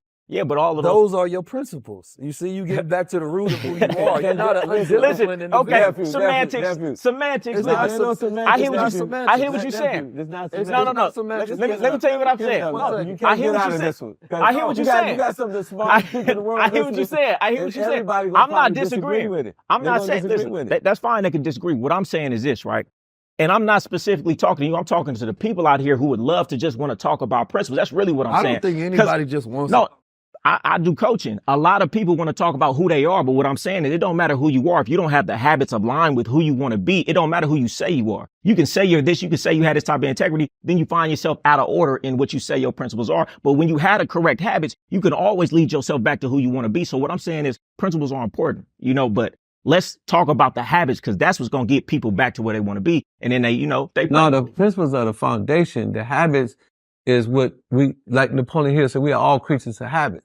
But how do habits come? I mean, how you get control of habits? Through the subconscious and the conscious mind. By repetition. So you understand what I'm saying? So you have to to know the principle of how to get good habits. You have to have, like, you got discipline. You got to, that could be one of your principles. I got discipline, consistency. Those could be your principles. So all we saying is that, you're on point. It's a two-part conversation. I hear You're on point, but we're on point as well. I'm not fully disagreeing. I just wanted to say, man, habits, habits are very, very important. Man, I don't care if you got a terrible moral code and your principles are all the way off. If you have the correct habits, your life is going to be in order, because those habits is what's going to guide you to where you're going in life. You can say whoever you want to be with your principles, but it's your habits is who you are, because that's what's going to get you the result. You can start developing good habits, right? Which is part of a principle, is a discipline. It's consistency, right? So, like I said, principle is the foundation. It's the start. Yeah. And then from there, when you go to the military, what breaks the psychological bubble for a lot of young men that's living that Peter Pan syndrome? They can't get to their full potential, right? They become a part of something bigger than themselves, right? They are instilled principles, right? When you're young, my principles of hard work, of honesty, of consistency, that's the foundation of your character. That's what make you want to seek to develop habits so that you can be more consistent in who you are. Otherwise, you get led astray. You get lost. And so if somebody coming to you to learn, is because they have a principle to where they want to grow. Otherwise, they wouldn't have came to you in the first place, right? Because their principles wouldn't have led them to want to learn and develop themselves. They would have stayed astray. They would have stayed lost with the rest of the sheep out there. So the foundation of that principle is what gets them, and then you reminded them of who they are, and then developing habits towards being that ultimate self. You say you're a God, you say you're a man of principle and things of that nature. Where do you have these habits? Do you wake up every day, right? And are you consistent with who you are?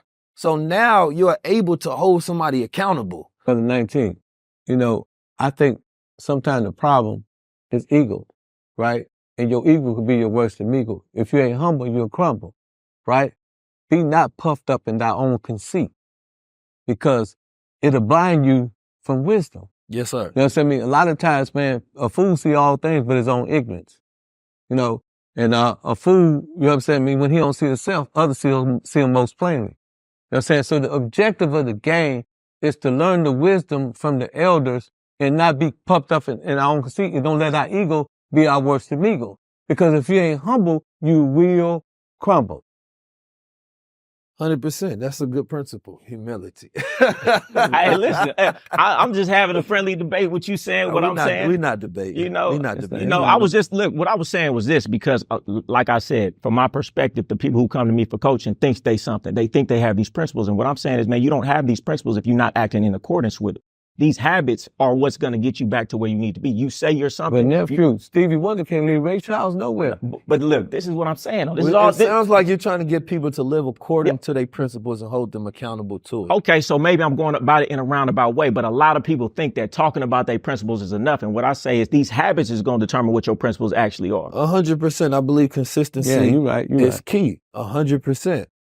But there's no reason to argue the foundation. Okay, we can say principles is first, but habits are very important. That's what it means. Okay, I'm not saying it's what it means. That's the whole point of saying it. So I understand from your perspective, because it's how you teach. We all at different levels in our journey, right? And I think with growth, the point of it, my brother Dr. Wesley have a good breakdown. It's called Black God Protocol.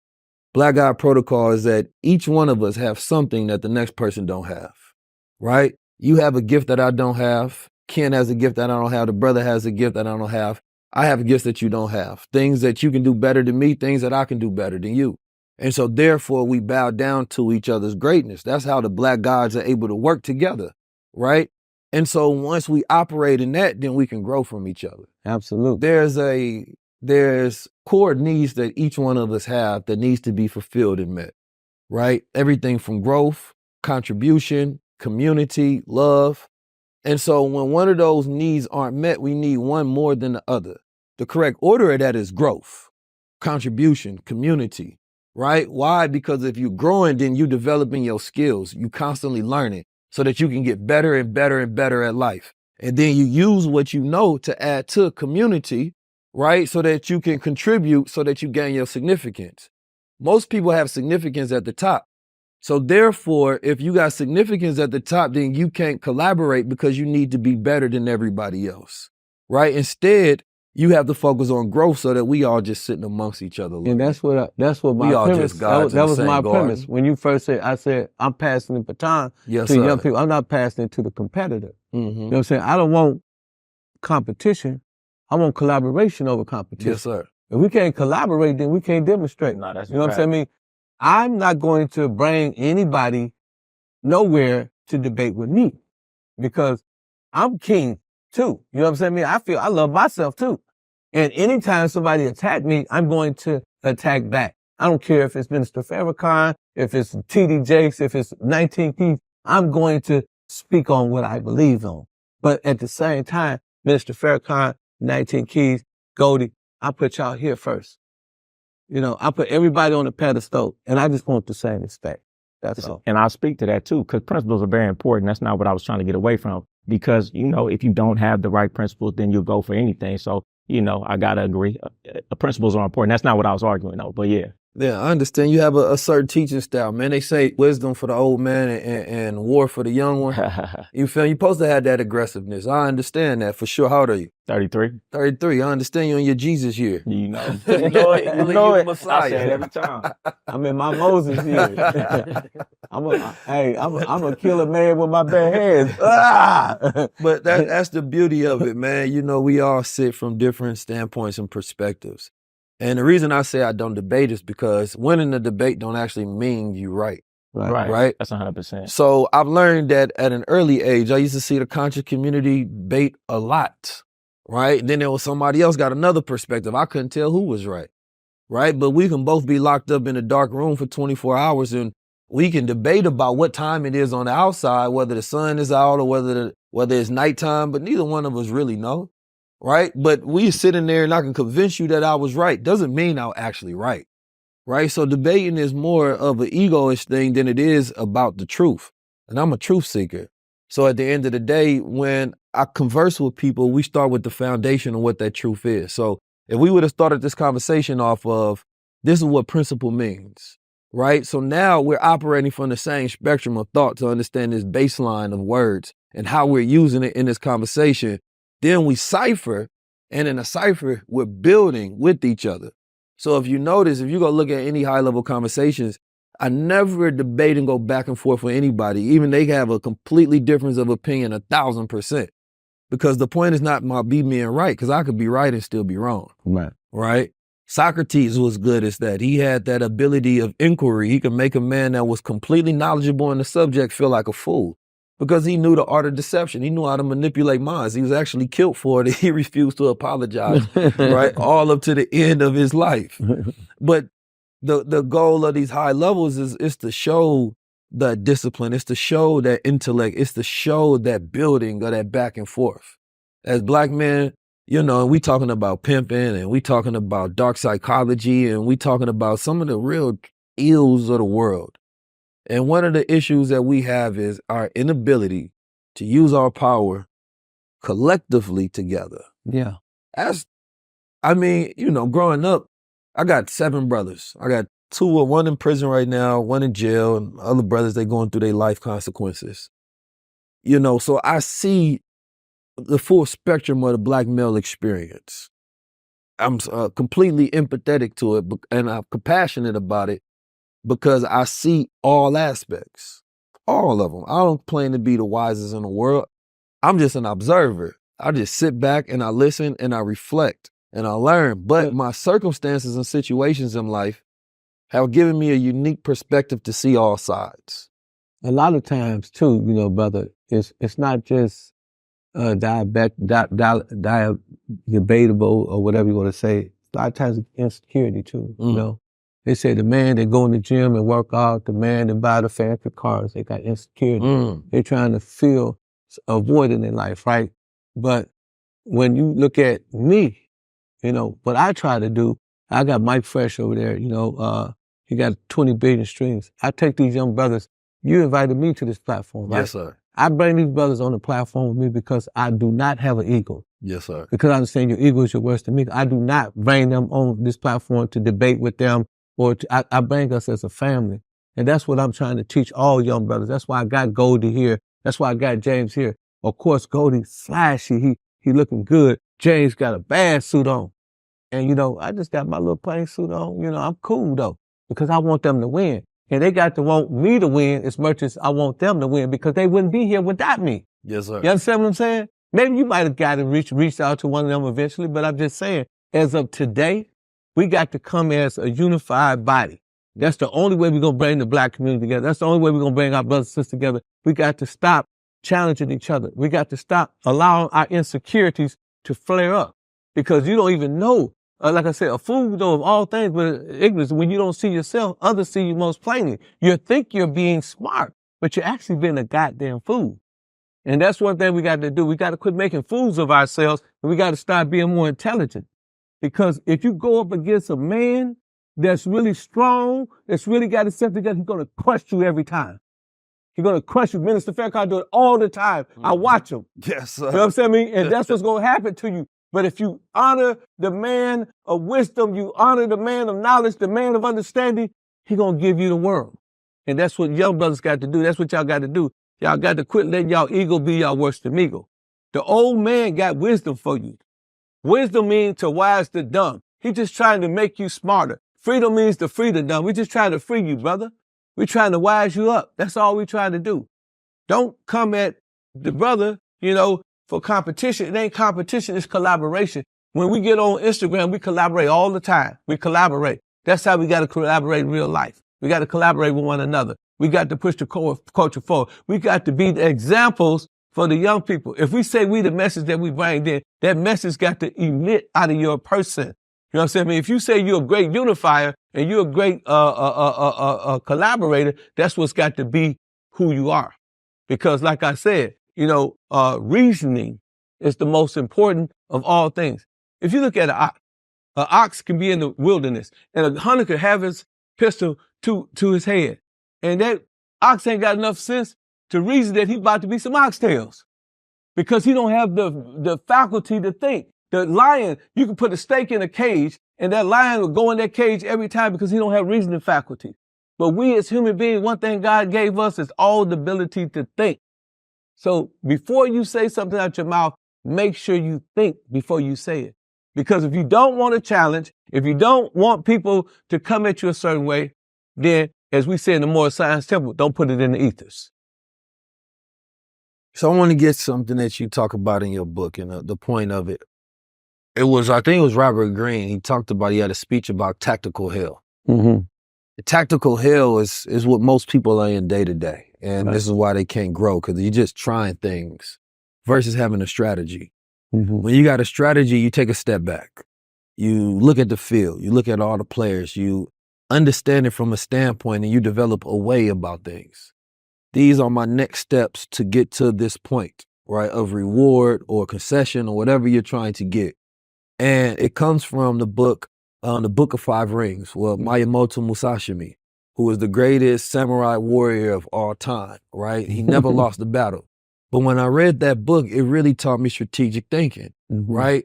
When the enemy is moving forward, you move back. When he think you're going to move it back again, you move forward. When he think you're going to move forward again, you double up. To always keep him off kilt, but then you understand the rhythm of battle. And I think what your book is getting to is getting people to develop a way about life. Yeah, a general win the battle in his head before he actually win it in the battlefield, right? Like Goldie, I was his size when I was in prison. I was about 170. Yeah. It was a dude about 300 pounds, muscles, everything. He came up to me and he approached me in the wrong way. I said, dude, you don't get out my face. Your mama, the dude's gonna beat your whole mama. It was just a boldness. It was a tactic. Even though I know I couldn't whip this man, I tried a tactic. I tried a tactical maneuver. I said, let me try to inoculate fear in his brother. And the brother smiled and said, man, you crazy. You know, I mean, because he know I got to be crazy. He know I can't whoop him, but I use tactics. You know, a lot of times, you know, when, you know, we go into certain places and stuff like that, you know, like when I went on the Breakfast Club, you know, I knew that Charlamagne was a type of brother that, you know, that liked to challenge people. So when I went on there, I immediately gave him a jacket. You know, my manufacturer gave him a jacket, HHF jacket. And then once I gave him the jacket, he calmed down. Then I was able to put my book on on right in front of him. He let me do that. Then I was able to bring James C.B. Gray and Mike Fresh up there. You know what I'm saying? But the tactical maneuver was to soften him up. Nobody, he said, nobody never does anything for me. It's got his name on it.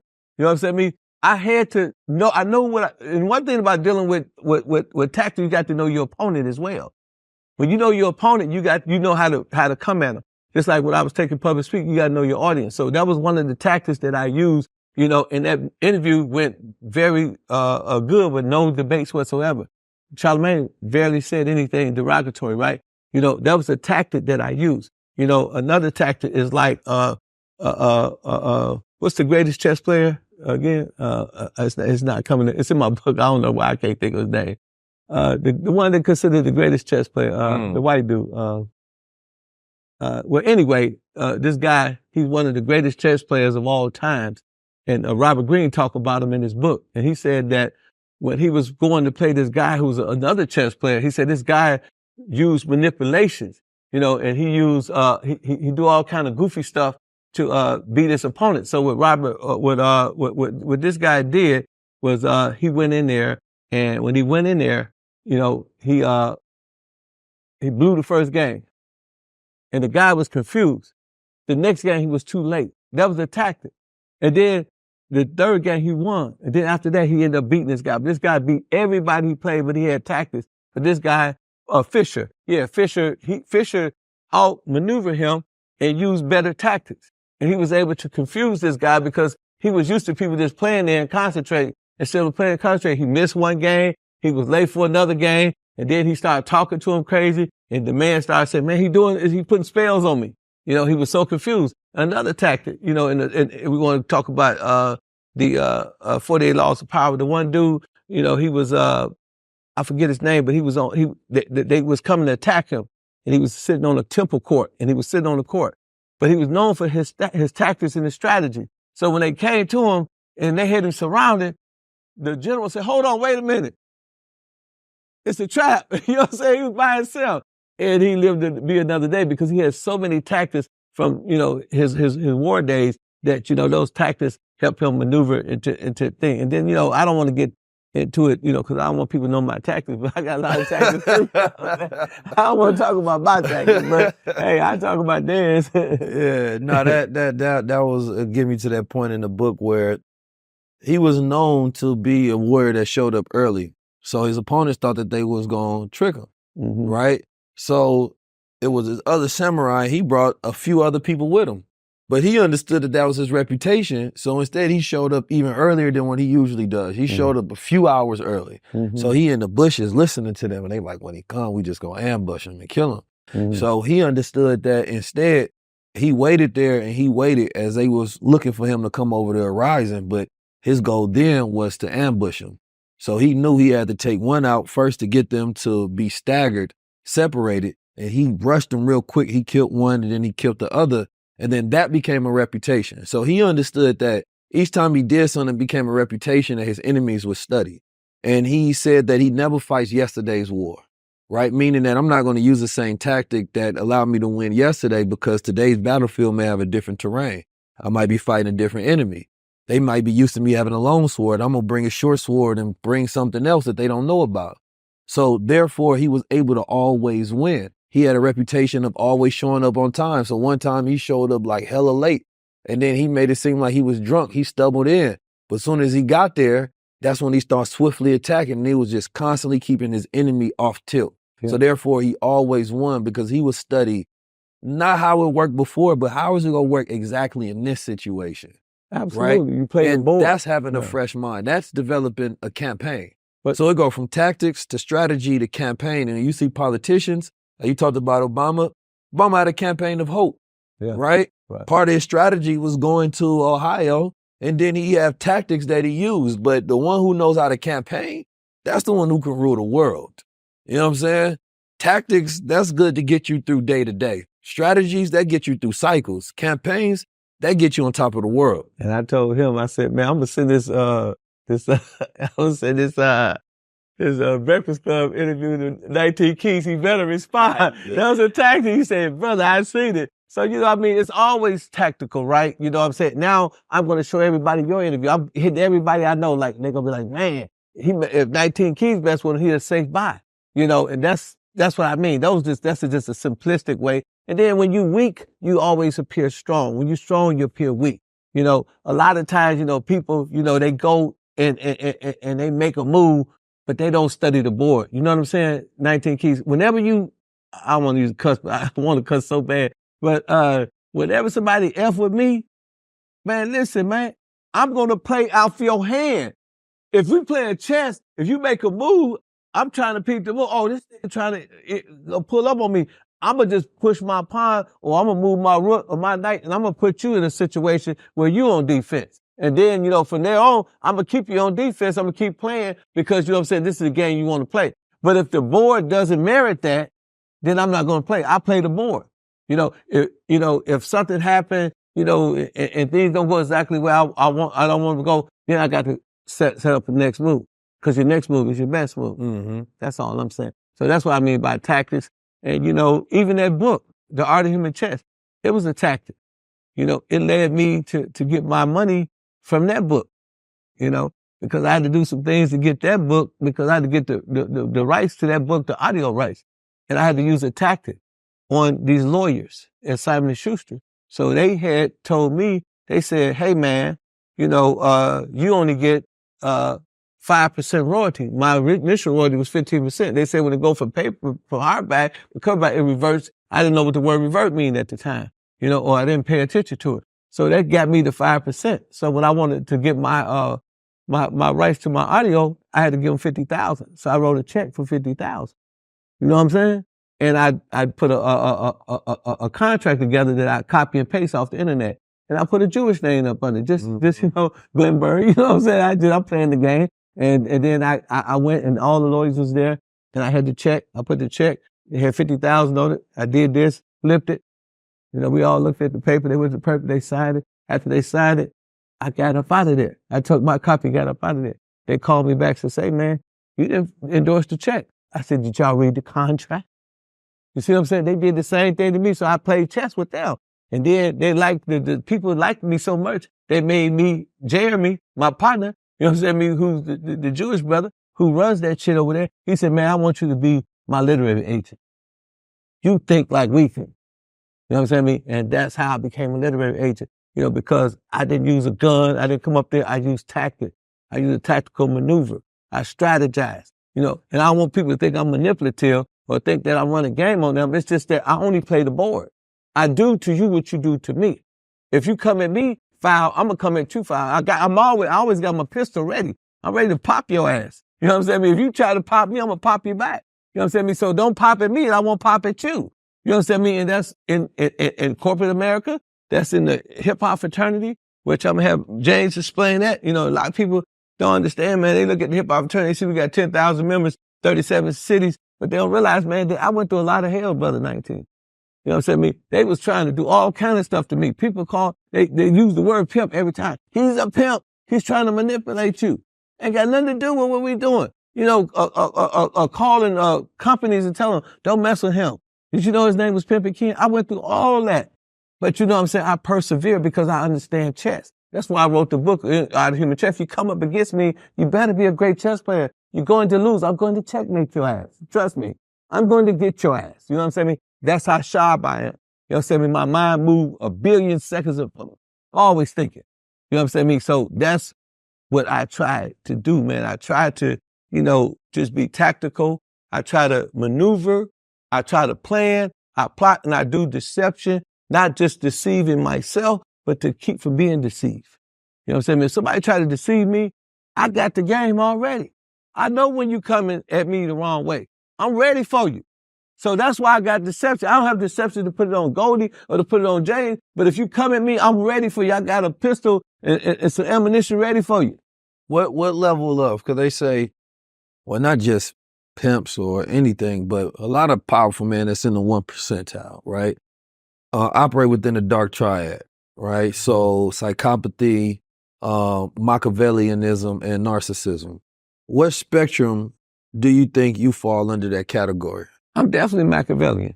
You know, I'm Machiavellian all day. The hip hop fraternity wouldn't even be in existence if I were Machiavellian. You have to be. I read Prince Machiavelli 10 times. I have to read him. I have to have that because the fact that you say you're not deceptive in a world deceptive makes you a damn fool. You're in an environment where everybody is practicing deception. You think you're going to opt out of the deception? Sometimes, you know, if somebody throwing the card on, you know, 3-card Molly on the thing or throwing the 3-card top, not knowing the game is better than playing the game. Because not knowing the game and not knowing the rules is going to get you played. So I know about the 3-card Molly. Somebody come at me and somebody try to shoot the cricket, I know what the game is. Somebody try to run a game on me, I know the game. You know what I'm saying? Because I've been in the game. Man, I could tell you where somebody at, you know, along the way just by watching their actions. See, the sin don't lie in the thought. Or in the act, the sin lie in the thought. Thoughts are vibrations. I can pick up on your ethers easily. The way you move, your body language, it'll tell me where you really at along the way. And from that, I can checkmate you, or I can figure out what type of tactical maneuver that I need to neutralize you. You see what I'm saying? And that's with anybody. That's like the FBI. Yeah. You know, they develop a dossier on you, understand your moves, your habits, your weaknesses, your likes, your dislikes, your strengths, understand your background. From there, they develop a psychological profile to understand how they can manipulate you, right? And we all have desires, right? We all have weaknesses. We all have our strengths. We have certain things that's within our background. Some of them will get close to you enough to learn enough about you, right? And so you start to get into this circle of trust. And from there, that's how they know how to move you. Right? The FBI became so good at it and the CIA are masters at it. And so in today's time, that's why it always draws back to knowledge of self, because only knowledge of self and self-awareness really, you know, and I mean like knowing who you are will give you that foundation of knowing what not to do and what to do. You know, for me, growing up I've seen so many men with power rise and fall, right? That I have a level of observation that the average person don't have. I see tactics, I see strategies, I see campaigns all day long, right? That's what I observe the most. The way people do it is what I enjoy the most. I don't even have to like a man to respect his strategy. You know, the way he got it done, like I gotta respect it because it was powerful, it was brilliant. It took a certain amount of psyche energy to even get to that point. And at the thesis of this whole thing, I want people to sit there and listen and you see different mindsets. But also this is something that's in the world, right? Now, when you sit down and you listen to somebody who has the mentality, let's say of a pimp, right? It's a gift because you're learning how the world works. It's the same way if I study Socrates and I go into a courtroom, I see his mind in the courtroom because it's based on the art of deception. But I'm a former pimp. Right, I know, but I'm just saying, as anybody who has that mindset, you're learning and you're listening for reflection and observation, not judgment. No. One is to sit there. You have a way of thinking that you go into different rooms that the average person don't even see. And that's why I listen to you, because I love the way you think. Appreciate what I'm saying? I love the way you think, and I can listen to you all day, and I like the way you put your words together. You know what I'm saying? Ain't too many young dudes galvanizing me like that. You know what I'm saying? Sir. So, you know, that is true what you're saying. Yes, You know, sir. so, but in the American sense, in America, you have to have a hold of darkness and you have to have a hold of light, right? And the problem with a lot of young men is they don't know how to hold their darkness. Either gets a hold of them, right? Or they don't have any, in a sense to where they get ran over. And they be trying to understand, well, I'm a good guy, but that's not the power, right? That's foundation, that's fine. But the understanding of how to move throughout the world, how to be throughout the world, and not letting that corrupt you, which means that your righteousness have to supersede that, because some knowledge shouldn't be in the hands of certain men because they don't know how to use the knowledge uses them. Absolute power absolutely corrupts. Absolutely. I've seen that 1,000 times as well. And so at the thesis of this, we all, fall upon this spectrum, and in many different ways, you know, you may see somebody do it in a polarizing sense, but the average person does it in their own life. The way we talk to people, the way we do things. We trick ourselves more than anything on the world. We lie to ourselves more than we lie to everybody. But the first law of the 40 laws of power is what?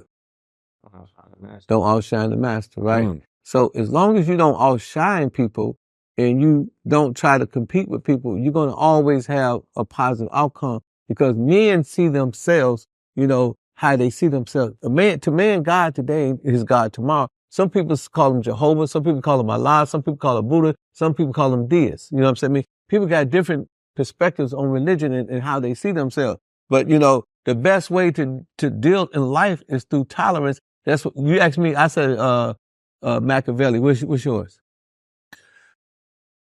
All of them? I mean, I think you got we all have all of them to a certain degree. No, but what's yours per se? I wouldn't pick one. I would say I have a temperament of all of them. Okay. In a certain sense. Me too. Yes, sir. So, but it's more so about which ones you have of a higher degree. I think at this point, when I was younger, I had a more narcissistic mindset because I had a God complex on what being a God was. I didn't understand the principles of the knowledge of self and the righteousness that went along with it, and more so the responsibility of the power, right? So I would think the world needs to revolve around me. And in a sense, that's necessary in a certain way to understand there's a level of selfishness you got to have for success, but you don't let it overcome you to where you can't have compassion. Right. And that's where you become psychotic and you don't care about what other people think, and you become Machiavellian, and you're going to get your way regardless of who's in it. Right. Yeah. So when you at the ultimate spectrum, you like Scarface. You know what I'm saying? Like you willing to kill, steal, rob, murder, lie, cheat, anything that you can do to get your way. And that's where your righteousness comes back and it guides you, saying that, nah, because even if you get your way, you're going to lose yourself. Now, Brother 19, the fact that you say you're not a narcissist, you are a narcissist. I never said I wasn't. I ain't talking about you. I said that was the one that... No, I'm talking in general. No, bro, I'm not talking about, I said the fact that somebody would say they're not a narcissist, make them a narcissist. But narcissist is cool. Yeah, we all are narcissists to a degree. It's okay. You can be a good narcissist. You know, a narcissist, you know, having confidence, you know, believing in yourself, you know, having integrity. And then you could be a narcissist where, you know, you think you're better than everybody. You think that, you know, the world revolves around you. It's two types of narcissists. That's a fact. So the fact that you say that you're not a narcissist means that you are a narcissist. Because to say you're not narcissistic is the saying that you are. So, you know, that's okay. You know what I'm saying? It's okay to be a narcissist, but it's levels to it. Like you said, upper level conversation, it's level to narcissism. Now, if Goldie was in a situation where, you know, somebody was in his space and they were trying to compete with him, that in that case, being confident and narcissistic is very applicable, because you need to be that in order to win. You know, a lot of times, you know, my people, they, Catrice, they up under me all the time. You know what I'm saying? Sometimes I'm the most quietest, humblest person in the world. And then somebody get at me and I'll transform. They're like, wow, we didn't see that coming. You know what I'm saying? I mean, because that's the narcissism in me. But I got a good narcissist too. You know what I'm saying? You know, I got a bad one. You know, I got a good one. You know, sometimes, you know, especially when it comes to, you know, like certain dudes in the game disrespecting me, I'm going to attack them. I'm going to attack them back. You know, me and Sharp got into a debate, you know, on No Jumper, because he said, man, back in your days, kid, I would have got you. You know what I'm saying? And I went off on, bam, hit him Mayweather on his feet, cut him Mayweather on his feet. And he said, man, why you cut me so bad? It's online. So why you cut me so bad? And then apologize. I said, bro, you always talking about the blade. The blade means first aids and band-aids. You're going to get cut in this game. You know what I'm saying? I mean, if you cut, you're going to get cut back. So that's one thing you got to understand. So if you don't want to get cut, then don't swing. You know what I'm saying? So that's the defensive side of me. But on the norm, I'm the most humble, the most respectful person. Like I said, I'm trying to bring everybody in the front. I'm bringing, man, listen, Mike Fresh Show, I want everybody, Vado, everybody to come and enjoy this here. I know this is a major platform. I've seen you do 4-5 million views. You're a major platform. So when I bring people here, or if I'm bringing somebody to your platform, that's just go to show that I'm not narcissistic. But if somebody get at me, then you're going to see the narcissistic side. That's the humble, sweet, you know, brotherly, man, let's all get along type Rodney King mentality. You feel what I'm saying? So yeah, narcissism is in various degrees. That's just like good is in various degrees. You know, truth comes in. You could, if I say, brother 19, here's 200 degrees of truth. That's a high degree. Then another brother come with 100 degrees of truth. That's a lower degree. That's 100 degrees less than the brother 19. Then you go to below degrees, 5 below degrees. That brother ain't really that sharp. You know what I'm saying? I mean, he's low in degree of understanding, and wisdom comes in stages and degrees.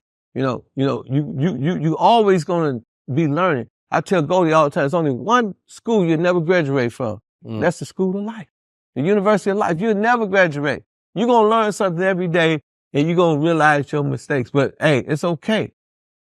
Shakespeare says, sweet is adversity. Adversity gets you to your destiny. The road that you take to get to your destiny is not gonna be the ones to get you there. It's gonna be your detours. But as long as you got a GPS and you know where you're going, when you detour, it's gonna say reroute. It's gonna put you right back on track. And that comes from focus and vision. You're a man of vision. You built this platform. I watched you build it from the beginning. You know what I'm saying? You had foresight. Everybody around you, these brothers working with, they got insight. They can't see what you see. You got 20/20. You know what I'm saying? You got foresight. Foresight means you foresee the vision. Insight means that you're in the vision. And that's what brothers got to understand. God gave this vision to my brother 19 Keys. You're not going to understand why he got Pimpin Ken on. A lot of people ain't going to appreciate this episode. They're going to be in there, why you got him on there? He's a pimp. And everything going to go over their head. It's just like an airplane. They're going to fly over. Oh, that was a good conversation. That was a good conversation. Then they're going to land. He's a pimp. They just like airplanes at the airport. You know what I'm saying? Once they land, you know what I'm saying? It ain't got nothing to do with them hovering over the airport. So, you know what I mean? That's just how life is. And we, as conscious brothers, we know. See, to me, I want to be on your show because I know that me and you vibrate at the same frequency. As the brother was saying, I mean, we could talk about the Kabbalah, we could talk about anything. Yeah. We could talk about the Quran. I could tell you what Prophet Muhammad received his played a piece of Mount Arafat. His wife's name was Khadijah.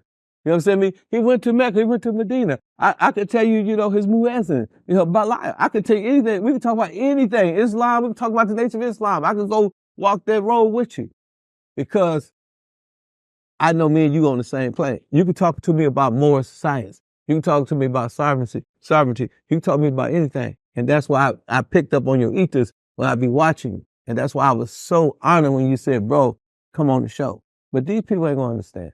They will. I have different people for different reasons. Yeah, your knowledge ones, yeah. I think that, the whole goal of it, is truth seeking. Yeah. It's truth seeking. You have a perspective that unless you live the life that you live, most people can never get. They never get. It's different, right? So the same way I would sit and talk to a skinhead white supremacist, I don't think I'm going to particularly learn from them, but I'm going to get some depth of the way they think. You know what I mean? And so everybody who sits across from me, and it's the same thing you're getting as you watching me, you're just watching how people think. Right. Don't look at who they are. Listen to how they think. Praise right? the Lord. Download the parts that are necessary, right? Understand the parts that you can use, because we have a saying in the Nation of Islam is settle on the best part. Settle on the best part. You can't use everything. My older brother, he used to teach me a lot of stuff. He tried to get me into some old pimping shit, but I understood that there were parts of him that I wanted to be like and other parts of him I had to ignore. Yeah. You know what I mean? He tried to get me to do all kind of wild stuff all the time. But I wouldn't be who I am if I followed everything. But I love my brother. And he has so much gang knowledge and insight, you feel me, and even wisdom that I would take from him, but it was certain things that I got to discard. Yeah. You feel me? Because I'm not trying to become like you in that manner. Right? Because I even see how it reflects upon you and I don't like the image. So then why would I try to build myself in that image and you just want company? You understand me? So I've learned throughout life, if there's any lesson that you learn with listening to different people, I'm going to have scientists, I'm going to have scholars, I'm going to have intellectuals, philosophers, right? I've had Robert F. Kennedy, and we just had, what's his name? Cornel West on here. right? We meeting people where they are of all different walks of life. And at the end of this road, you're going to see a catalog that you can go through to where he can say, man, he had pimps and prostitutes and doctors and scholars and theologians and astronauts. And say, wow, this is a list of consciousness that I can download, and I can see perspectives of all walks of life without actually having to live them.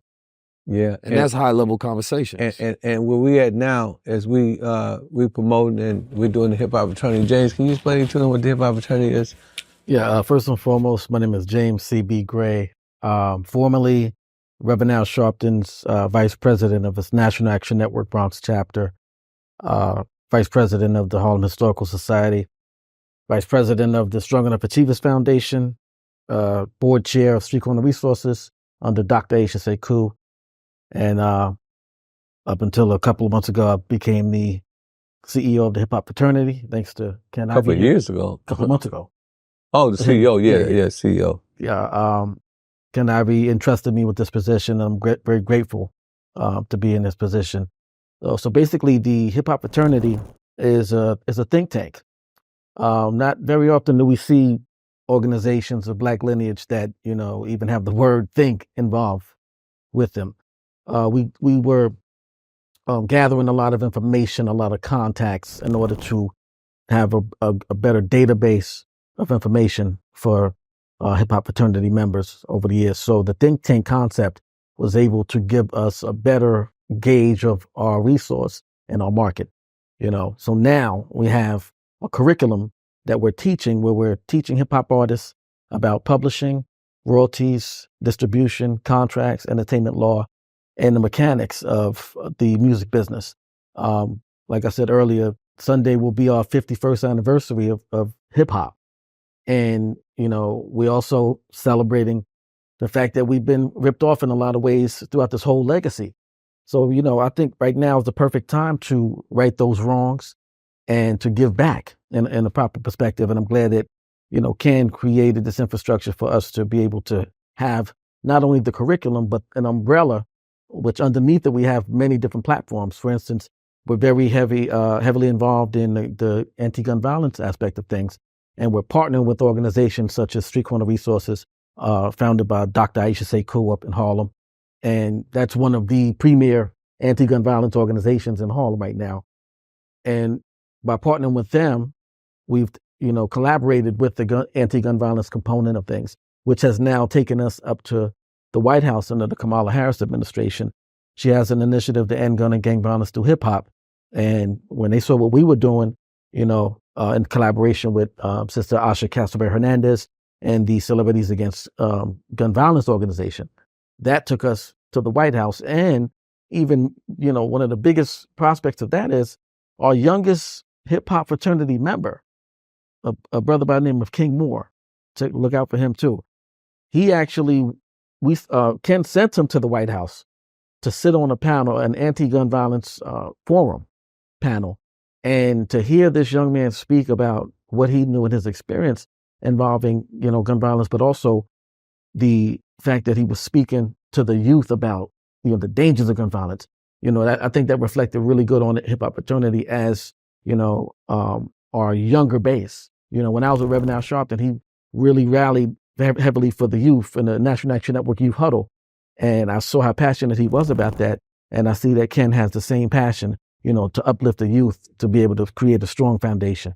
Besides that, we're also about to launch the Hip Hop Fraternity Political Action Committee. Right now, I think that people are starting to realize that the hip hop voting bloc is a very strong voting bloc that hasn't really been centralized. I don't think that across the board it's been utilized to its fullest potential. You might have some hip hop artists here and there that are, taken in by certain politicians and used, for their private campaigns.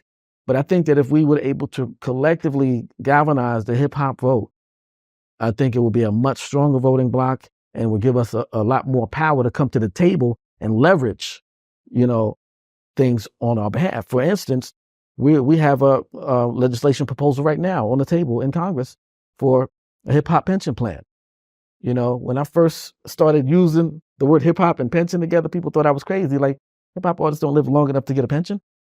But what if we gave them some kind of incentive to want to live longer, to want to take more pride in their music, which you know shouldn't be so centered in death, violence, and destruction. You see what I'm saying? And we all know about the school to prison pipeline and prison industrial complex, which benefits on, you know, from this kind of music. But what we're trying to do is show them a better way. You know, give them that incentive to want to go further in a positive perspective, to have longevity, as opposed to, you know what, let me milk this as long as I can, burn out, and hopefully I make it. That's not a real strategy. Like you said earlier, you know, we're not really strategizing in the right perspective. We're just throwing things at the wall and hoping things stick. There's a lot of great artists out here, hip hop artists, and we're trying to bring those guys in and show them how to protect yourself, how to get your royalties, how to, you know, really take control of your career in a positive perspective. You know, so this is something that, you know, I think is really long overdue. You know, in Hip Hop Fraternity, collectively we stand for peace, respect, honesty, and we have a hierarchy. You know, and Ken Ivy's one of the people who's always given us that, you know, the pep talk and energy that we need to keep it going, and giving us new ideas too. And you know, he's like a father, brother, and a mentor to me. And I've seen him, you know, be a positive perspective to a lot of young people as well. Yes, sir. Thank you for sharing that, for sure. You know, as we wrap this up, first of all, that sounds like an amazing initiative that y'all got going on. Thank you, brother. You know, I think it's necessary. I think hip hop constantly needs structure on the back end. You know, we allow too many people to come in and just steal it from us. You know, we are the magic of hip hop, but we don't control the tricks. You know what I mean? They control the whole show. They run the whole magic show and anything that comes from it. So when we say hip hop is our culture and hip hop is turned into an industry, and an industry that we don't control, we're really saying that it's out of our hands and that we don't control our own culture. We don't control our image, our music, our frequency, our vibe. And unfortunately, we do see so many hip hop artists that don't live long. You know what I mean? Whether it's drug use, overdose, cancers, all sort of different things that's happening. And that's a mental crisis that's happening, not just with artists, but just black men, period. Like I see so many, you know, devastating issues within black male population in America. Like we messed up right now. You know what I mean? And you can see it everywhere. Brothers that used to have their mind talking to themselves, walking down the street. You feel me? Everybody knows somebody that they thought was going to be somebody, and now they gone. Don't even know who they are today. And so, you know, anybody who's focusing on the redemption and the reformation, right, of our people, I applaud that. No matter what your background. Matter of fact, if you come from a darker background, it's even better. You know what I mean? Because everybody who's ever been in your position, all our positions should want to strive to be a better example. You know what I mean? You can't eliminate that karma by ignoring it. You eliminate that by good works. Your good works is what balance out at the end of your life, right? It's like my scale with that feather of truth, order, and justice. She weighing your good deeds in life based on your heart. At the end of the day, every man has to go through that. You feel me? And we all have a responsibility as men to make sure, number one, that the next generation inherits, right, what's in our blood. And I mean that from, you know, our children going to inherit 50% of who we are. Right. So if you want to make a better generation, people always say start with self, because literally they inherit who you are. They inherit your faults, right? They inherit your strengths, your gifts, your skills. And then you pair that with the science of mating and understanding the proper value of women, because we've lost that as well. Right. And the easy way to understand that for those, you have a daughter, you have a mother, you have a sister, you have an auntie. So when we think of strangers, then it goes into culture wars. But when we understand family, you love them. Those are women you love. The same thing with women. Like you understand the value of men. Think about your father, your brother, your uncle, your son, right? You understand that there's love and value of these two coming together properly. So we are generations of affliction. It's not, we ain't start this. You know what I mean? Our fathers had issues. They fathers had issues. You feel me? And now we're trying to figure out how the hell do I clean up our DNA? I want to start it from a DNA level. How do we cleanse our DNA And I was teaching about the science of mating one time, and it was explaining like, a man want to plan 100 years in the future. You start with planning who you get and have children with, right? Average person, let's say you live 60 to 75 years. That child has a child, that's already 200 years into the future. You develop a trust, you know what I mean? You develop knowledge of self upon yourself before you have children. Or if you don't do that, then you install that in them, because a young boy is going to have to try to conquer the mountain of who their father is, right? Your father was a drug abuser. Well, you got that in your blood. You know what I'm saying? Your father did this, that, and you got that in your blood. If he was a great athlete, you got that skill in your blood as well. So we try to learn ourselves. First, we learn it through observation of who our father is. But then we get 50% of that in our mother as well. You feel me? So then we study her. But if we ever want to become, back into the cream rise to the top to be gods again, we got to plan thousands of years ahead. And for many, that's fear, because it's like, I can't even plan next week. I'm still trying to figure out how the hell I'm going to pay some bills. And you talking about planning thousands of years. But when man taps into his cosmic self, his highest self, I wear that sun, moon, and stars. It represents, the Honorable Elijah Muhammad said in the Theology of Time, we wear it on a little pin in our head to represent our rulership in the universe. Not that we come from it, but it comes from us.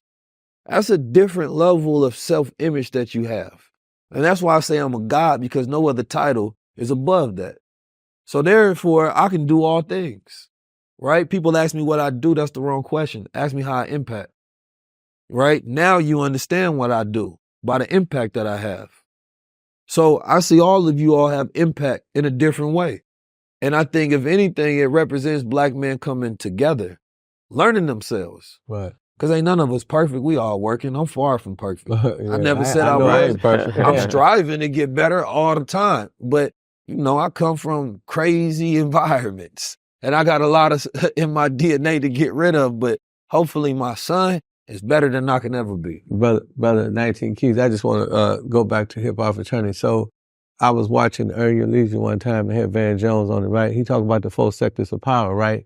So what we try to do at the Hip Hop Fraternity, we try to cover every sector. So when you say politics, right? Political Action Committee, it's a bunch of us in Washington, D.C. But you got Wall Street too, that's another sector of power. That's where you got the financial world, the banking system and so on and so forth. So we created businesses within our ecosystem and formed S Corps, which is called HHF Media Group. And that's going to deal with the financial aspect of it. And then Silicon Valley, which is social media. When you think about social media, you think about Mark Zuckerberg, you think about, Google. Well, when the IG failed, remember it failed about a couple of years ago? Well, we still had our IG up. We had our own social media. So, it's self-determination. That's what the Honorable Elijah Muhammad was teaching. Minister Farrakhan teach that. Economic empower. Power. People organize working for economic rebirth. I heard him say that. And then you got the final sector, which is Hollywood. So we got HHF Media, we got HHF Magazine, we got HHF Award Show. We're controlling the narrative. So it all starts with self-determination and autonomy.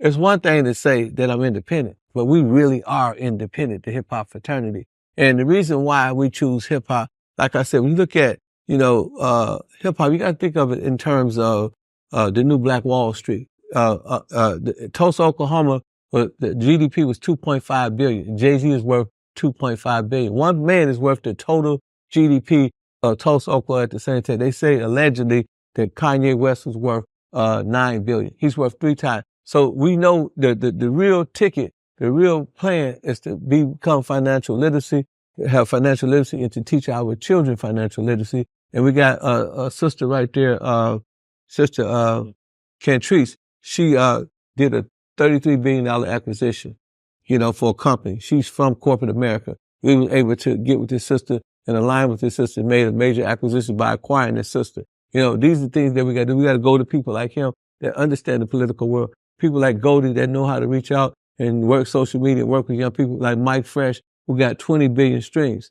And that's what it's all about. Doing the actual work. Not, the mouth can fix itself to say anything. A lot of people talk.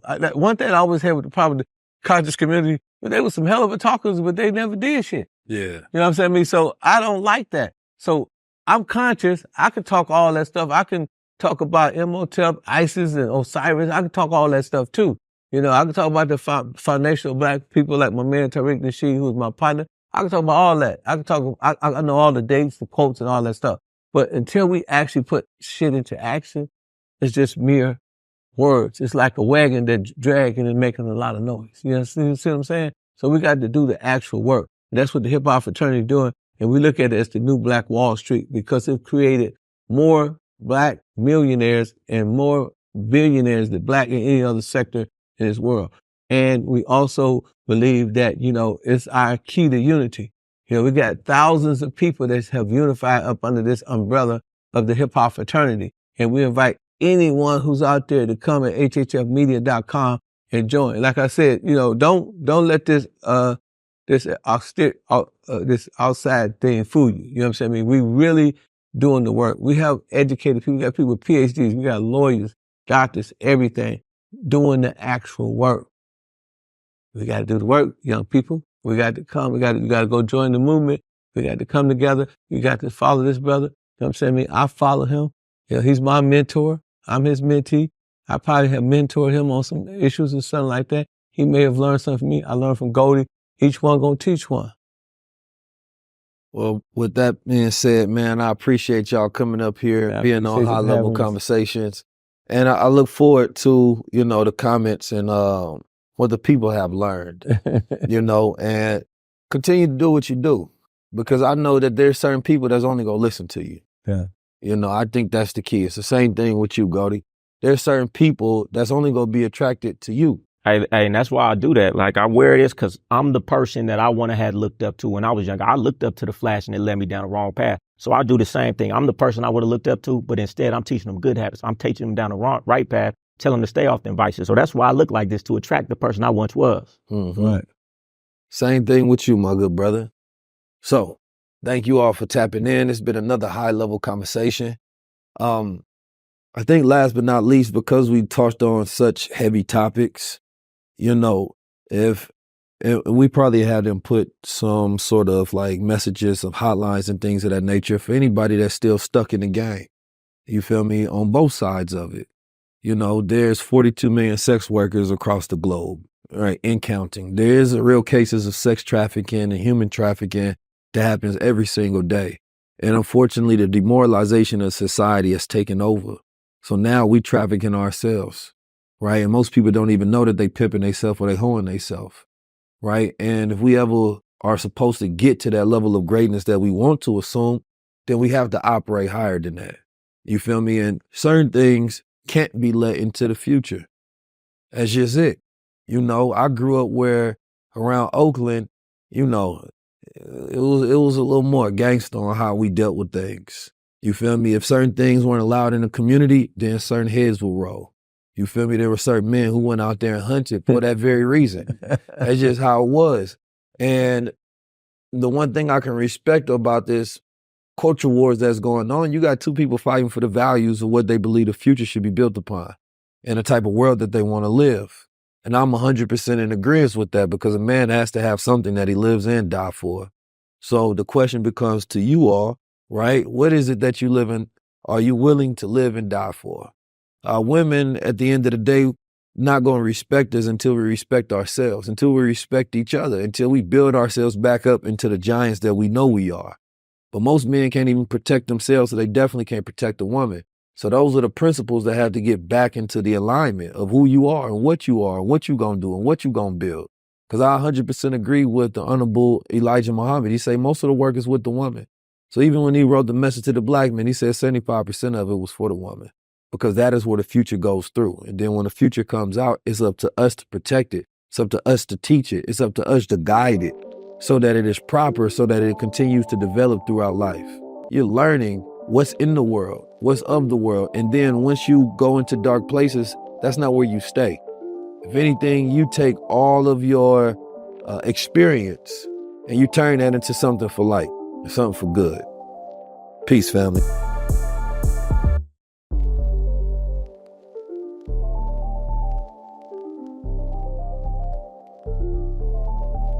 When do you feel you're at your highest self? I feel like I'm at my highest self when I've been consistent. All of my personal training, working out, properly, taking care of nutrition, reading and, keeping up with, your own mental growth. Starting my mornings with meditating. When I go on a juice cleanse and I just have all of this energy, also saying my affirmations every day, that's what keeps me going and lifted. I feel like I'm at my highest self when I'm in my flow. And that means doing things from a place of creativity and passion. Make sure that I always journal every day and that I have at least 3 things that I'm grateful for that have nothing to do with my accomplishments. This is the High Level Club. Are we low level or high level?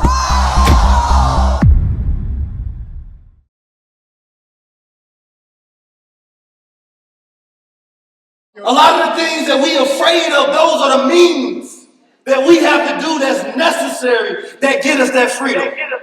Y'all give it up for 19 Keys! The 19 Keys, our community needs men like him. More people need to know what's going on. People from our communities can relate. It was nice to see like so many black men in here. Melanated people coming together. Any other city you at, I'm there. We talking about creating a new culture with this tour. This was a high-level experience. We were given high frequency. It was an amazing experience. And information to be successful in this now. The VIP up in front. Everyone, the best birthday gift I could have asked. I like it was the best money I ever spent. I'd rather be here than seeing Beyonce. Make sure we get together and have high-level conversation. For me, I'm all about taking this over so that we get to the highest level. Dude, man, there's a lot of cities to hit, a lot of people to touch. And it's beautiful.